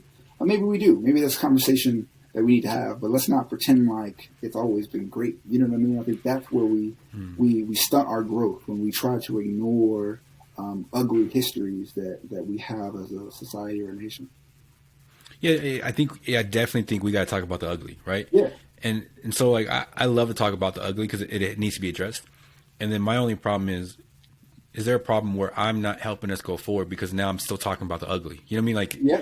You can only talk about it for so long. Exactly. Yeah. You can't sit and dwell and complain on it, right? I've had other friends in the military that will remain nameless that, every time I speak to them and there's a problem, it's because of their race. And sometimes you have to have those tough conversations with them. Like, man, I can't do that every time, right? I try my best to block that out as much as I can, right? Because I believe in ownership, right? So you take accountability for whatever the problem is, and that gives you the power to change it. If you put the power, the responsibility solely on somebody else, you can't do nothing at that point. You're helpless. So I try not to fall on that crutch, but there've been instances in the military where I do feel like it probably my ethnicity played a role in it. To be honest with you, it's just we're flawed human beings, man. Shit happens. So. Yeah, and I know when I talk to my kids sometimes, that's always something that I'm always thinking about is because I'm addressing, because we're having a conversation a little bit earlier than maybe some other kids are, based off that we are a little bit different than everyone else. Are we also creating this image where you kind of look for it? Because sometimes you know, you and I we could have an issue with someone else. We kind of look at each other and be like, do you think? You know, and these are real situations. That happens, man. It happens all the time. It's like, you have to. But I mean, I think it's important that we have those though, man, because it stops us from being blind to the realities of life, man. Unfortunately, there's certain individuals that come from backgrounds where it's frowned upon, right? Like the military brings people from all walks of life together. So some people are from smaller towns where I've literally been in basic training with somebody that said, yeah, man, my graduating class has one black person in it, man. You know, like they don't understand anything about my culture, where I'm from, and they've already kind of have preconceived notions, man. So though that can happen, I think it's still important to have those conversations with our children, man, because it's the world we live in. Yeah, like I said, I always like debate that scene because I always wonder if we're always pushing the racial conversation.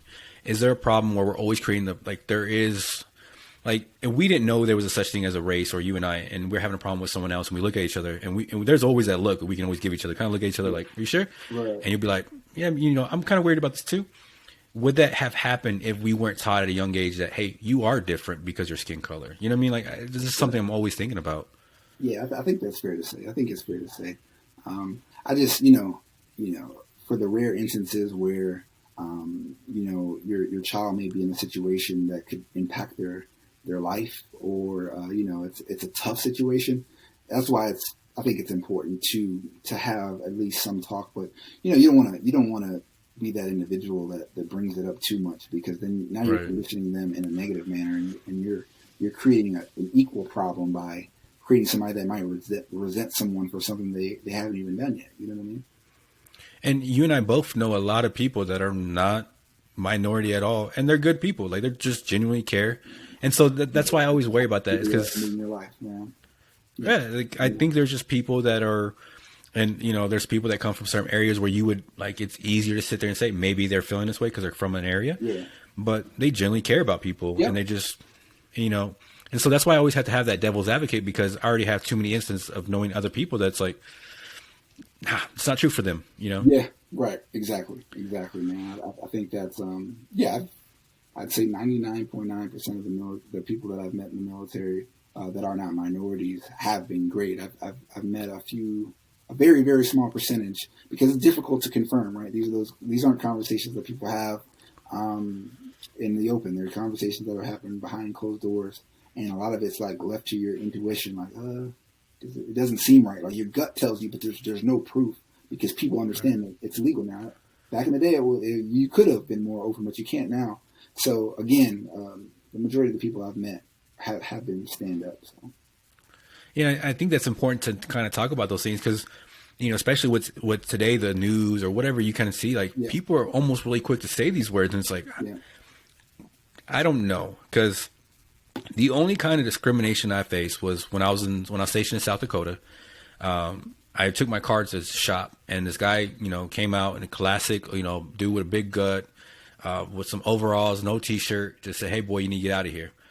And I was like, holy shit. Like, I don't know what to do. You know what I mean? Like, right. It's like, hey, you know, I'm from where I'm at, where, you know, all the, you know, I'm in the Vadio, so I'm in the Arnett Benson. So I'm in the north side of town where all the Mexicans are at. That's where I come from. So being in an area where we're all out together, I'm like, you know, I've heard of this stuff, but I've never experienced it. Yeah. And then, you know, going to other parts where, you know, you're with a lot of minorities and you don't get the same service, you're kind of left to wonder. Yeah. But what I would like to ask you though, what about within the military that it's actually, at the higher levels, both good and bad, where someone has sit there and say, you know what, I got in trouble and it wasn't because of my skin color. It's just fair. Or were there some ones where you got in trouble and it left you worrying, was it because of your skin? Yeah. So for me, I don't think, so personally, I don't think any of the times I have messed up was a result of my skin color, like messing up per se, or getting in trouble. No, but maybe not having some of the same opportunities. Yeah, I think so. But I've also seen situations where you know, it's kind of worked to my benefit, right? I think you know. Being able to relate to certain supervisors that were the same complexion as me, right, may have opened some doors that may not have been there. Who knows, right? So I try not to. Again, when it comes to like the race issue, I understand it exists, but you know, maybe it's just because of a personal mentality of mine. I try not to dwell on it too much, man, because ultimately, you know, going back to what I said before, man, you're giving somebody else control of your life, right? So even if it is the case, cool, whatever, because I'm the type of person, man, like I get in a dark place when I try to find motivation. I pull that from anywhere. I create problems sometimes, but that's just because sometimes you know what motivates you to get you to the next level. So man, it's like, all right, well, if that is the case, cool. Now let's double up. You know what I mean? So I do think we're at a point in the military where it shouldn't stop you, right? Even if you do hypothetically, you run into a base, you get stationed in an area where your leadership is biased towards your race or may have some prejudice. The good thing about the military, unlike a civilian job, man, either they're going to leave or you're going to leave. You know what I mean? You got like 2-3 years before one person leaves. The part that sucks is what you know is when you're the lower ranking individual, and let's just say a higher up may not like you because of the color of your skin. Even when they leave, if that higher up person has influence, that stigma may stick with you, and it wasn't your fault. But 9 times out of 10, you're normally not just 100% just innocent. Like it's a combination of you fucking up too. You got to take that into consideration. Yeah, because you've seen that photo that goes around where it's like those army guys that are all like say in the Humvee or something, they're all sleeping. Like this is the military. I was like, true, 100%. But it's like also we cannot not talk about some issues sometimes. And I think a lot of times that everything's political where we get into it. And now the military has become more political as well. And it's like, hey, man, we can talk about these issues and we don't have to bring a political party into it. Yep. We can sit there and say, hey, this is my experience. And I can say this is my experience. And yep. we can learn from it. We can be wrong. We can be right, But that's the thing is, I think kind of like what you said, we don't have to dwell on it, and I just want to make sure that, we don't always get into the habit of always sitting there. Like, that's why I always wonder, am I doing it too much because I'm always pulling the Latino aside real quick? Yeah. Am I always saying like, hey man, this guy over here, Jody over here was a good guy. And it didn't have anything to do about his color. So he should have the same opportunity. Yeah. And so, I think it comes from all sides looking at saying, are we kind of going one side too much? Because at the end of the day, I do believe it should be that, that's what made me think about it. Because am I not giving this other kid the opportunity to learn something right. because I want to make sure the Latino has a fair advantage, but now he has an unfair advantage? Yeah, that's fair. That's fair. For me, I don't think I've ever let that play a role in whether it's awards or recognition, but it did play a role in me maybe taking longer to try to explain to those individuals that may have come from similar backgrounds for me, like how big of a deal it is, right? Like this isn't one of those situations where you should take for granted, because unlike certain individuals from other backgrounds, if this doesn't work for you, man, statistically speaking, you're fucked, man. Like, so you don't have a degree, and then you got kicked out of the military from not an honorable standpoint, but you were forced out. So that's 2 strikes against you. Now you don't really have any skills either. You know what I mean? And then you're going back around the same individuals that are doing the same dumb shit they were doing before. So like, odds are, I'm not trying to like give you a death sentence, but statistically speaking, you're probably going to wind up like your friends. You know what I mean? So I will say, I just feel like it's almost an obligation of mine, because if I think from a conscious standpoint, if they were to ever go back to that, and I've witnessed that happen several times, even with the conversations, right? Because you can't force people to listen. That's the one thing that I will say that I may give them an extra 45 minutes of mentoring. Is that right or wrong? I don't know. I just feel like one person might need it more. You know what I mean? Because person number A, they go back. They told me, oh man, my dad owns a ranch. You know what I mean? I'm doing this just cause. You know what I mean? I was tired of being at home. You know what I mean? So like, if he goes back, he may be okay. He's got a truck waiting for him and a job too. Yeah, I mean, those are things that actually, we see those stories because people don't understand. You are getting a lot of different people from all different backgrounds. Yeah. Sometimes you're getting the people who are like, I'm good, man. I'm just kind of, and sometimes they don't give a lot of effort because they're going to go back home and they're good. Yep. And it's almost sometimes like it was like a little check mark for them to sit there and say exactly. they did their time. Yep. And I think a lot of you and I have that in common where it's kind of like, it's either this or we're going to go through a lot of downs. Right. I felt like for me personally, I try to keep it as real as I can with the people that ask me, right? I try not to give the quote unquote right answer all the time. Like, hey, why'd you join the military? It's not because I didn't see what happened in 9/11. I was like, you know what? I can't wait. Like, I'm not going to sit here and lie to you, man. I joined the military because I realized that at the end of the day, I don't trust myself to take a $60,000 loan out, right? And be disciplined enough when I have, partying, women, and all these distractions. Because I'm barely making it in high school right now, right? Just because I understand that I'm more inclined to want to party and chase women, right? And have fun. I wasn't, I knew that doing that in college would cost me to be in $60,000 in debt and nothing to show for it. And now I'm behind everybody else. So I joined the military because it's like, hey, I want to give this college thing a shot. If college doesn't work, at least I have some skills. And then I've been in the military, had that on my resume. And then I'm able to save up some money while I'm in the military. So I'm starting at age, because I thought I was going to get out in 4 years. When I'm 21, 22, I'm starting with, got my car paid off. I got an associate's degree. And then I've got experience so I can hop into a job that pays $40K. So that's what was my mindset. It wasn't necessarily just because I wanted to just be a war hero. You know what I mean? So sometimes it's important, I think, as supervisors, we just keep it real. Like, man, that's not what my intent was, Well, definitely, my same thing with me. It's like, 9/11 happened and it wasn't like call to action for me. I was just like, okay. You know what I mean? I was poor, man, Yep. And so, what got me in there was actually I was in high school and a recruiter said, hey man, we can pay for your kids. And I was like, you know what? My girlfriend at the time just said she's pregnant, and then I was like, sign me up. I was probably one of the easiest people that ever like signed up for him. Cause I was just like, all right, I'll sign. And he was like, you don't want to watch the video? Like, I don't care, man. Like, cause I looked around, I was like, if I'm going to have a kid, I'm 18, I'm failing college. I'm failing high school, by the way. Like, I'm not doing very good. I don't see a job. The only job that I was looking at doing was a prison guard. I think you had to be 21. Yeah. So I was just like, I don't see this going very well. And someone just said they can pay for a kid. So I thought it was the easiest, like, yeah, for sure. Cool. And, those are things that people need to talk about too. Cause I think there are some legit people who are very patriotic and sit there and say, yeah, I will fight for my country.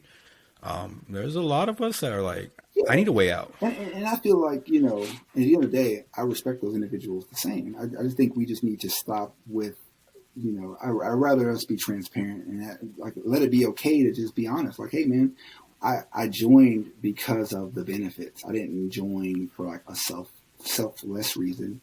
I think once I got in and the more I matured, I realized that I have a bigger purpose, right? Like, I started to kind of drink the Kool-Aid, right? And realize, okay, what I am doing impacts this on this scale. That's cool. Like, that grew in me. That wasn't like my intent coming through the gates, and that's okay.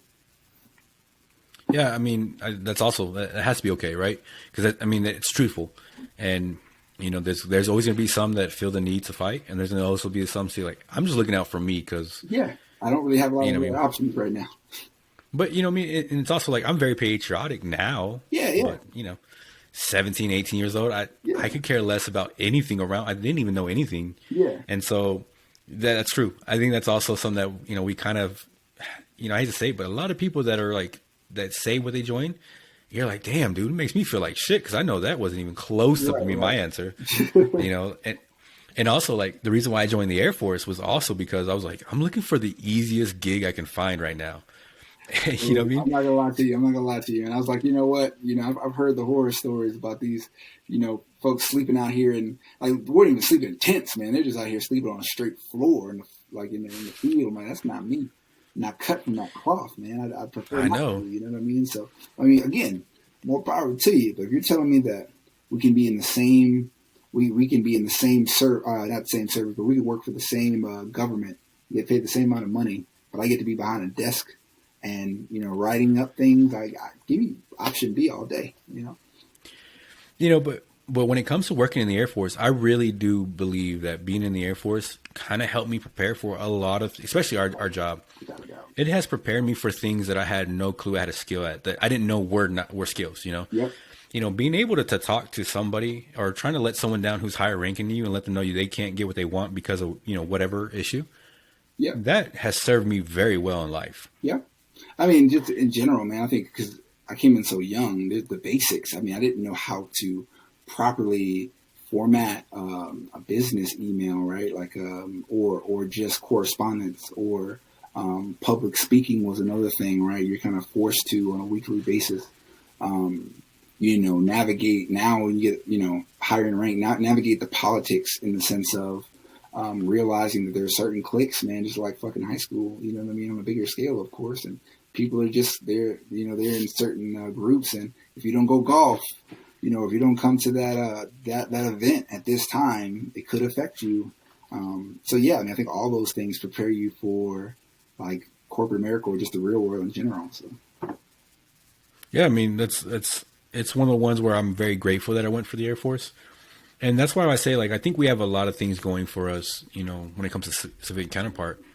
And with that one, how much longer is it till you retire? So for me, I've got roughly, what is it, about 8 years? Yeah, about 8 years left. Right. So I'm yeah, it's a while. So I'm going up on, I'll be creeping up on 13 years here. So in the next month. So actually about closer to 7. Yeah. So I'll say 7. I think it makes me feel better. So 7 years until I'm out the game. Hang up those boots. You know, and we've had this conversation before. What are some of the plans that you're looking at? And it's so early, but I think it is so vital to actually have an idea of kind of what's the next chapter look like for you. Right. So yeah, so one of my biggest goals is to make sure my master's is knocked out before I get out. I'll be wrapping up my bachelor's this summer. Finally, last year, a lot of my personal goals were like physical related, and I think that's just because that's what I enjoy doing. And then I realized this year, man, like that's not paying the bills. You need to stop bullshitting and knock out the shit that you need to knock out. So so definitely. I want to make sure that I set myself up for if I wanted to work civil service, I have the credentials to do so.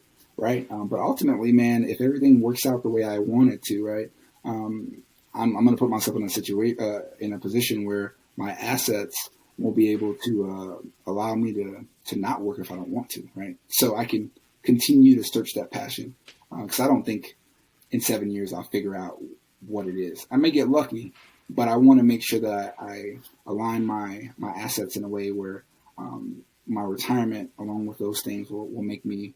It won't matter. You know what I mean? I could possibly just stay home if I wanted to. You know what I mean? So. Yeah, I mean, for you to even have the idea of sitting there saying, hey, the next chapter looks like this, I think that's good. And I think a lot of the reasons why a lot of people suffer from getting out of the military, especially retirees, is they're in it to win it until it's time to go. Because, I mean, you're thinking about these plans, but work's not stopping for you. Yeah. You're a young guy still. So you know that there's multiple chances for E8 for you. And I'll tell you one thing, man. I had a conversation with my wife about this. I firmly believe if they come back with the early separation, well, not early separation, early retirement, which I think is called Terra, where you can get out at 15. I'm pretty sure I'll do it, man. As long as obviously as the education works, because the quicker I can get to that freedom. I think that. The reality of not having that, like the military as that crutch or that foundation right there will kind of spark something in you. Because I think one thing that you could probably attest to, once you got out, you realize, man, this shit's real. Like, it's all me. It's all or nothing. And the rest is history, right? Yeah. Now that I'm doing the stuff I'm doing now, it is on me. I don't really have to work unless I want to. Yeah. And so, but I fall back on my military training. I have a schedule. I have everything time blocked. Time blocking has really worked out really well for me. So, I'll sit there and say, okay, from 9 to 10, we're doing social media content. And that's what we're doing.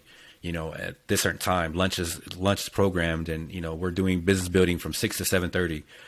That has really helped me sit there and saying, okay, for right now, I'm going to focus on, it's from like Gary Keller's book, like one thing, right? So at this one time, I'm going to focus my entire energy on this one task at hand. And I really like what I've been able to produce, because what I'm able to produce at an hour is a lot more than a whole day, because I'm like, for this 1 hour, one thing, and I have to tell myself one thing is this, because, I'm trying to go all over the place, but that's it. And so it's kind of helping right now that we're doing the podcast and sitting there saying, okay, podcasting is done at this time, and that's what we're going to do.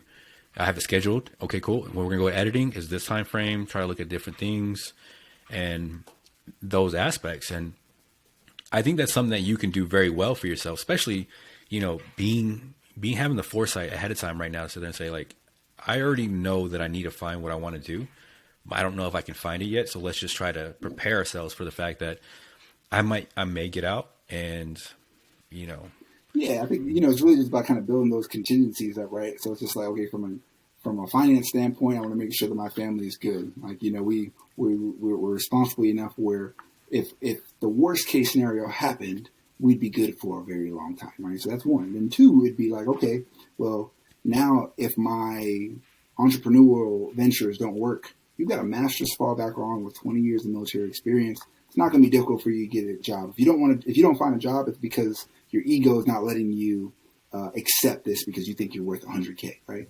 So it's really, for me, leading up to retirement, it's just creating all these safety nets to allow me to really just, like I said, the freedom to explore whatever I want to do. And even if that means I only get paid $30K a year because I work at the airport somewhere, but I get flying benefits, right? Now I get to fly and visit all these countries, and that's my passion, right? So my job may not be, my status may not be up there. I don't work for fucking NASA or something, but it's causing, I'm fulfilled because it's funding my venture of traveling, right? So again, I just want to leave as many options as I can open for me, and who knows, right? 7 years from now, real estate and my other investments could do so well that, I just do that full time. Who knows, right? So I think it's all about just giving yourself so many different avenues to be successful that it won't really necessarily, like, you're not limiting yourself to, do or die situation. As you're talking about this, it's crazy because, one of the worst things I did when I got out was I had one plan. I was listening to so much motivation. Yeah. And a lot of the motivation was, I think it was, I forgot who it was, but it was like, don't create a plan B, create a plan A. Like, don't fail. Right. Yeah. And so I did that to the T, and plan A fucking failed horrible for me. And it set me in a downward spiral. It took me years to recover because I literally had only one fucking plan. Yeah. And I literally believed in all my might that it was going to happen. And when it did not happen, that's when, yeah. But, one thing that I did not know happened, and I want to ask you, how you feel about this, though, was the issues of deployments. I didn't know that was an issue for me now, or, that I was going to get out. Do you see that, even though you feel like you're back to normal, do you feel like, is there some kind of contingency plan you have that those issues you've had before will creep up once you get out? You mean as far as while I'm on deployments, or you mean they may affect my mental health, like yes, when I get out? Right. So once you get out, even though you feel good now, right, you're depressed because you get out. Yeah. I think you're going to be depressed. Mm-hmm. Is there something that you kind of thought about, like, this might come back again? Yeah, man. To be honest with you, I mean, not even when I get out, I think about it, because, just to be transparent with you, man, a lot of the PTSD and the depression and anxiety I got from my deployments really stemmed from the place I was at was dangerous as shit. Don't get me wrong. But that wasn't the problem. The problem was my kids, man, they just don't get it, right? So I think they were pretty upset at me for leaving, right? And that hits differently for me, right? Like, they legitimately were just like disappointed, like it was a personal decision I made to leave them. You know what I mean? So I think that's something that I'm going to experience the next deployment. You know what I mean? Because it doesn't matter how much you talk to them. I think internally they've already, that's just something that's just in their spirit, right? Specifically my daughter. So, I think, hopefully now that I know what a bad therapist looks like, once I get out and I deal with the depression from whether, missing the military, I can, hopefully find a therapist that that can help me get through it, right? Because I think there's a lot of people that have been through similar situations to me and they got through it. So I think that's because they have a good team and good resources, which I did not have, unfortunately, before. But now I know what to look for, right? So the therapist is something that you're still like you would, use in the future? No doubt, man. I think that's huge, man. I think for my community, I can't speak for others, but my community, it was, I come from a pretty poor urban background, and I think a lot of individuals that come from those circumstances probably need therapy, right? Your parents may be on drugs, your parents may have gotten killed. There's a lot of things that jack you up, man, and it's not a thing. It's not like, first of all, you're poor, you can't afford therapy. That's one. And two, it's like nobody takes it seriously because, even though they barely have high school diplomas, they think that therapy is a waste of time. Like, you know nothing about psychology, but you know what I mean? So it's not something that's big in our community, right? And I think it needs to be. And it's one of those things that once you experience what the benefits of it, and the more you mature and you get older, you realize it's important, man. So that's one thing I'll be leaning on, and I'll be going more on the civilian side, and I'll have a little bit more influence on who's, I'm speaking to. I can look at their credentials. In the military, you just take what they give you, and it's hard as hell to try to leave an individual. I try to get referrals off base, and they're like, no, this is who you got, buddy. Sorry. So. Well, with therapy, man, that's good that you're using that as like, hey, man, this is a tool now. It's not a crutch. It's a tool now. Yeah. And I think a lot of times, you go through it because what I'm worried about is that, because you're so focused and you have such a plan. And then if, let's say, like, it's like the little bit of, setback you're going to have because of, like, let's say the mental side. It's like, I just don't want it to deter you so much. So I'm so happy that you actually have a plan sitting there saying, okay, yeah. But with that plan, is there any kind of things you have set in place saying, if I experience this or if I do this, okay, now it's time to go to therapy, without the ego like kind of weighing in? Right. I think, to be honest with you, I think it's pretty much going to be regardless, right? I think it's already kind of wrapped into that post military life package of mine, because it's going to be therapy on two ends regardless. It's either, if things are better than I expect, I'll be going to therapy from a sense of, what do I want to do with my life? A life coach, because it's still a form of therapy, right? Guiding me in the right direction, like a mentor or a coach. And if I'm depressed, it's more of a, hey, help me get through this rut. This other stuff can wait. Like, I need to get my mind right first. So I think regardless, it's a part of that getting out of the military package, man, because one thing that I have heard that depression is real, and it's just because you've been doing the same thing for 20 years, and then just like that, it's like, you're Mr. Ogbonnaya now. You're not Master Sergeant Obie. You're not Sergeant Obie. You're not, they don't even go really by last names anymore. You don't have the camaraderie. All this stuff is gone, and that's all I've known, man. Like 17, besides Sonic, that's all I've known my whole life. So I can imagine that it's not going to be a cakewalk. For sure, man. Luckily for me, I've got a father-in-law who did like 28 years in the Marine Corps, retired at E9, and he dealt with it too. And he's one of those people, he had high status, and his ego was through the roof.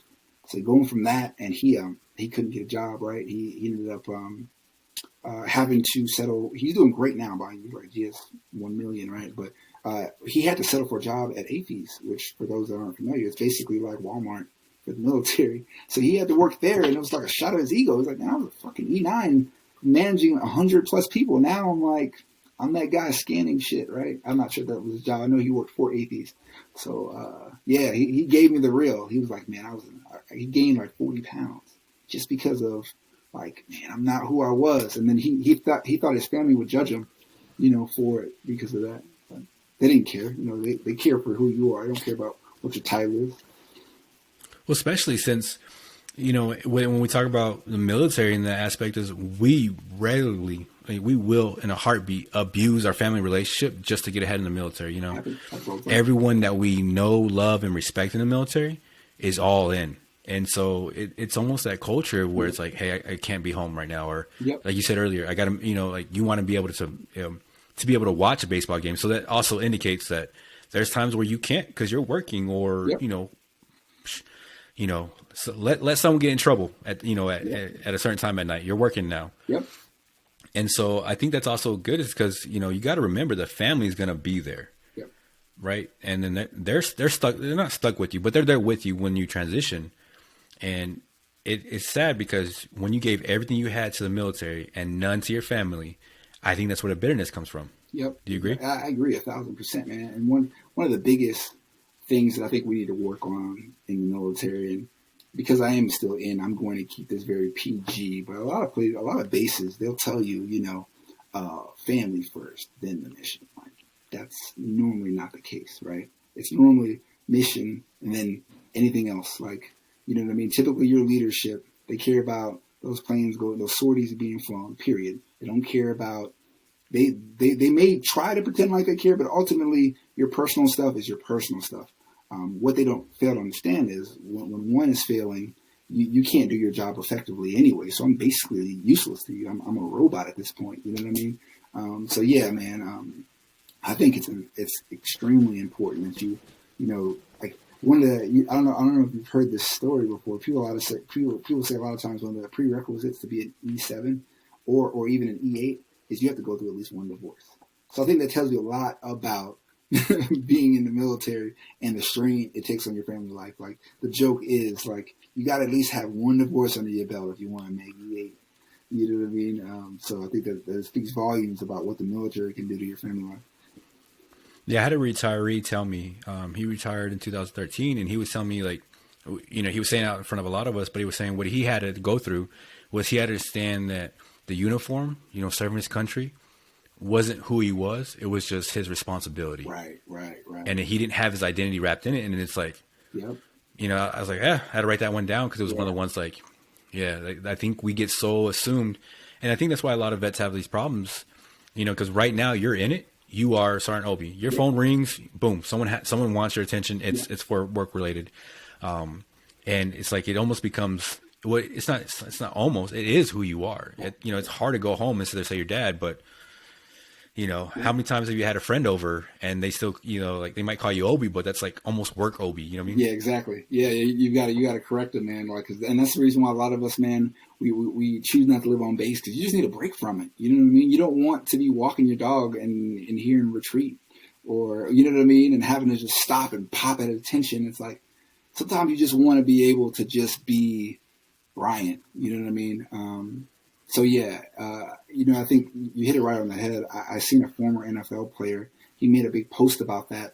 It's just that once you retire from the game or once you can't do it anymore, you have to realize that okay, yeah, I played a sport but that's not who I am. It doesn't represent me. Like that was just one period of time in my life, and I think you see it sometimes, man. Those guys, those retirees, they just can't. Like they're still posting like they're in. I'm like, man, no knock to them, but sometimes, man, you got to realize there's more to life than that. It's over. Man. You retired 20 years ago, buddy. You're still a part of these. You're still bringing up. Well, back when I was in, it's over. Like it's time to embrace that second part of your life. I told my wife, man, please check me if I'm ever that person. Yeah. Well, I think this is a controversial thing sometimes too to say. But I think a lot of fucking military guys, and not guys, but military people, fucking peak. And, like they did 4, they did 6, they did 8, whatever. And to them, that becomes the greatest thing they ever did in their life. Yeah. And so I was explaining this to my wife, like, I don't want that to be me. and it's like, even the issues I got going on, I don't want it to be the greatest thing I ever did in my life was the Air Force. And she was like, why? And I was like, it's not that I'm not proud of it, but the Air Force gave me so many tools and so many things to actually have a great fucking life. Yeah. And so my logic is like, I don't want this to be it. Yeah. I'm too fucking young for that to be it. Like you're saying, you retired 20 years ago and you're still talking about this shit. About the good old days and how it was better. With this. Yeah, exactly. Yeah. So that's something that I've looked at kind of going forward, and saying like, I'm glad I was in, I'm glad I did my time, but I don't want it to be the next part of my life looking back at the old chapter sentence, like reflecting on that. Like I want it to be like, hey man, I want some good shit to happen. Like, 'cause it's always cool to me when you see somebody, I want to say it's like Morgan Freeman, right? Like he's done a lot of great things in his life. And then you find out on accident, you're like, oh, did you know he was in the Air Force for like 6 years? Like ideally, for legacy purposes, you'd like it to be like you made such a profound impact that when people look, people do some digging and they find, oh, he used to serve. So that's just one part of his life, but that wasn't just the apex of his existence. Was that the fact that he served in the military? Yeah, it's exactly like that's exactly what I want to do in my life. Where it's like, when it's all said and done, people are like, he did this, and like, no shit, like, didn't know, man. He did so many other things. Like, people claim him, right? That's the cool thing is people get pride in the fact that, like, not only that, we get to claim that, because I think Chuck Norris was in the Air Force too. Like, you do something so spectacular that when people do research, they find out that you were in the military, and they'd be like, gee whiz, and that's just just one stop in their life. Yeah. And then that's where I'm headed for. That's what I'm trying to look at for.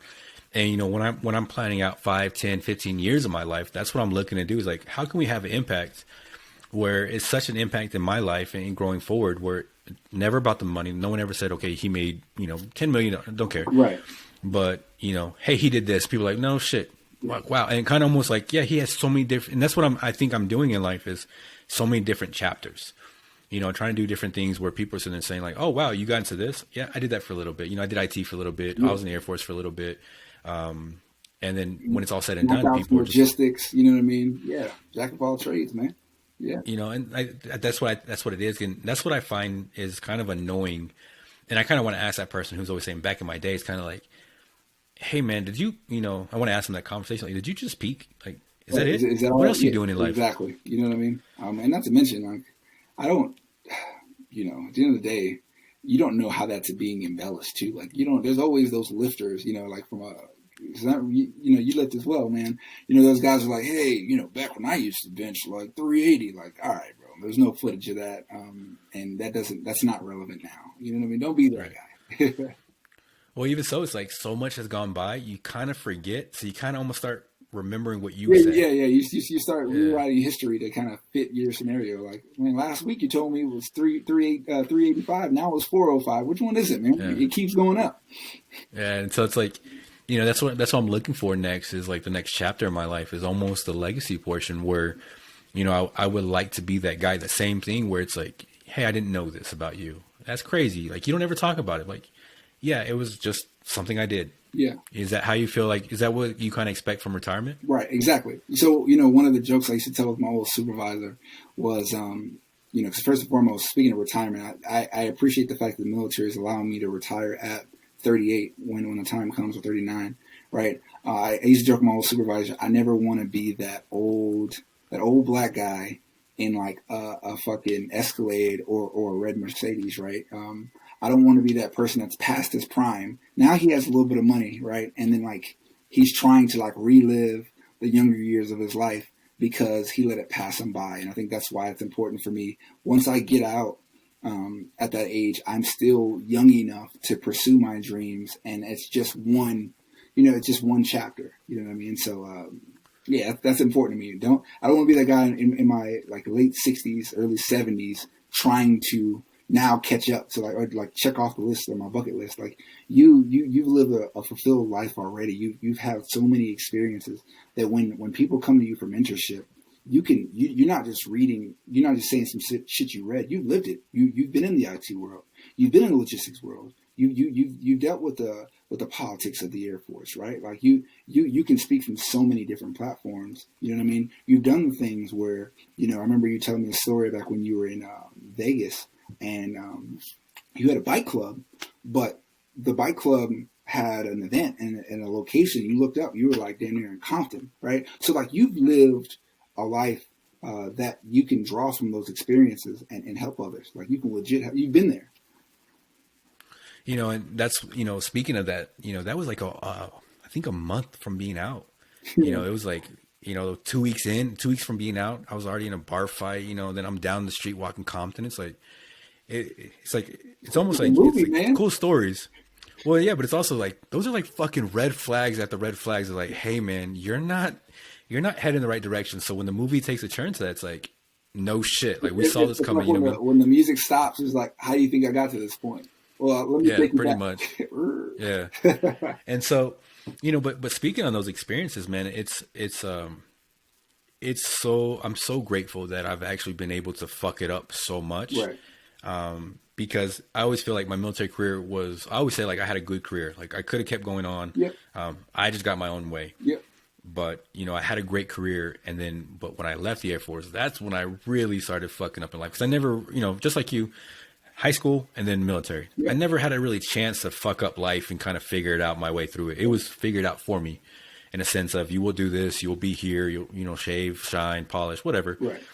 And so as a 27, 28-year-old, as I got out, now we're dealing with real life. Now we're figuring out where life is. And that's the cool part about it. And the only reason why I can say it's cool is because we're not there no more. Yeah.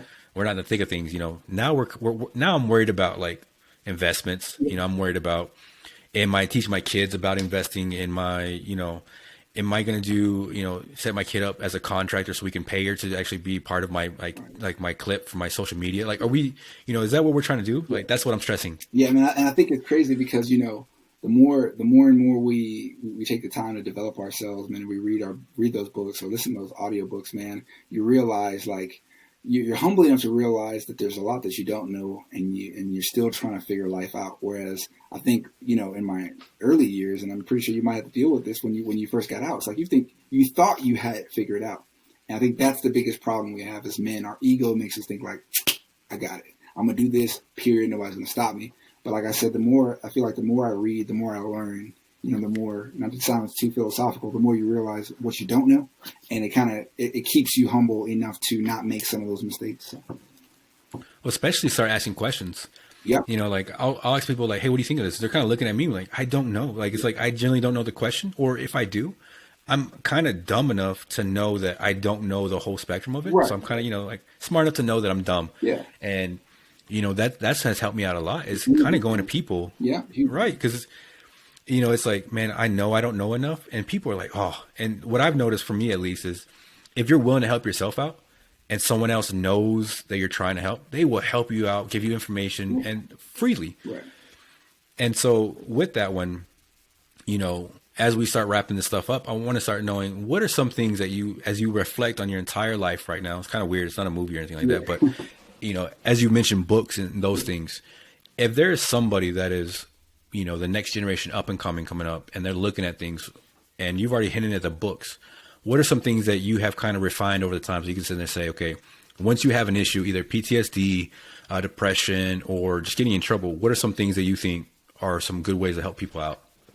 From my experience, yeah, man, I think it's really, and I know this may not apply to everyone because I would consider myself pretty extroverted, right? Like I enjoy my own company, but at the same time, I don't have any problem reaching out to individuals and I don't feel anxiety in big crowds.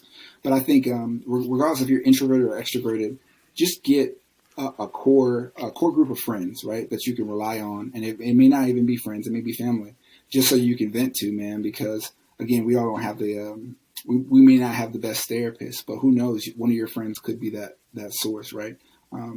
Like talking about that high achieving troop that I had, that's doing a lot better now.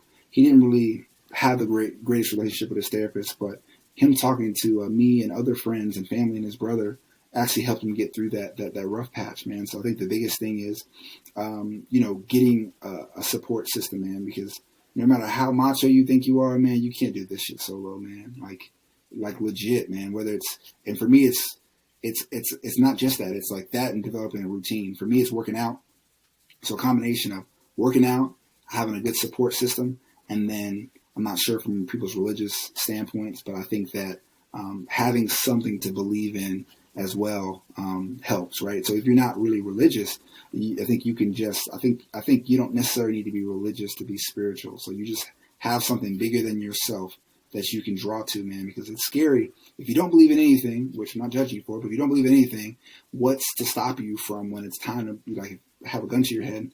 Like, if you don't believe in any consequences, then it's easier to just disappear, right? So try to find something that grounds you. Like, one of the things that I tell people that aren't religious, like, I have heroes that aren't necessarily just Jesus, right? So, for example, there's a movie that it's pretty old, but it's one of my favorite movies of all time. It's called Gladiator, right? And the thing that stuck with me in the beginning scene, he said, what we do in this lifetime echoes in eternity, right? Like, that one part, it wasn't even supposed to be a big part, but it's profound as shit, because like, if you take that, you know, anything that I do right now could affect my grandkids because I was being a fucking idiot. You know what I mean? So again, you don't necessarily need to be spiritual, but find something that gives you purpose, get a mentor or friends around you, and then find another way that's not like drugs or alcohol, to kind of get your mind off shit. For me, it's, you know, it's working out.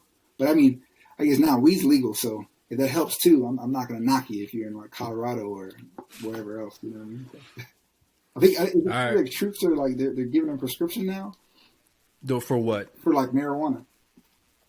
I've read like MAPS. Like, there's a MAPS organization that does, like, they're doing trials and they're trying to do some like things that I've seen for like veterans. Right. But you do get drug tested at the VA. So like, oh, wow. So you even, damn. So those, okay. Because I've heard success stories with it. I mean, obviously I don't dab myself, but I've heard that can actually clinically help individuals that have been dealing with that. So.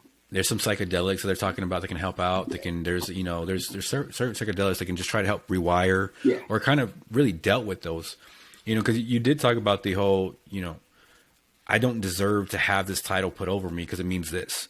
Right. And so that's a lot of shit to deal with, man. That's a lot of fucking pressure because you have an assumption of what it is. Yeah, exactly. And then you feel like you don't fit that bill. So now you feel like I don't deserve this type of thing that you're telling me I have. Yeah, exactly. I mean, and it makes you in denial. I think for me, that's what it was. I was really in denial. I didn't think I could have it because I'm like, well, I didn't kill anybody, or I didn't witness anybody get their head blown off. So it couldn't be that, because I think I had a narrow view of what it was. You know what I mean? But over time, I realized that it's way more complex than that. You know what I mean? It's, you know, being in the military, I was around individuals they've been in situations where they've had to give medical service to individuals that got their legs blown off. And they were like talking to them about having tea because they were like freaking out. You know what I mean? Like their brain was somewhere else. So I think about those people when I think PTSD. I don't think about individuals like me that, you know, with my job title. So yeah. Yeah. More awareness needs to come, because, you know, the fucking videos where the commercials and people we're talking to, it's like, that does not fit us. And so we automatically think that has to be us. You know, like when I was in Balad, you know, it was one of the ones where it's like, if you're Air Force, you're staying on base. You don't go outside the wire at all, but you're going to be attacked left and right. Yeah. And so you kind of come home and you're like, okay, yeah, I saw some crazy shit. You know, you see people come in and there's some other things, but it's kind of like, again, I wasn't even outside. They didn't even trust us with fucking weapons outside the wire. You know what I mean? Like, that's what we are. And it's just, you know, it is what it is. But that's not what the job title said it was, right? So we're just on base. Yeah. And so the story that I heard, which is crazy to this day, right? So my LT, right? I was on my last deployment, and he told me, he was like, man, I get really, really, really bad anxiety when I'm on like military aircrafts, because during his last deployment, you know, 6 months prior or a year prior, he was like the aircraft that went out right before his, the entire aircraft crashed, and all the people that were on the rotation before him that he grew a great relationship with, they all died. Like everybody died.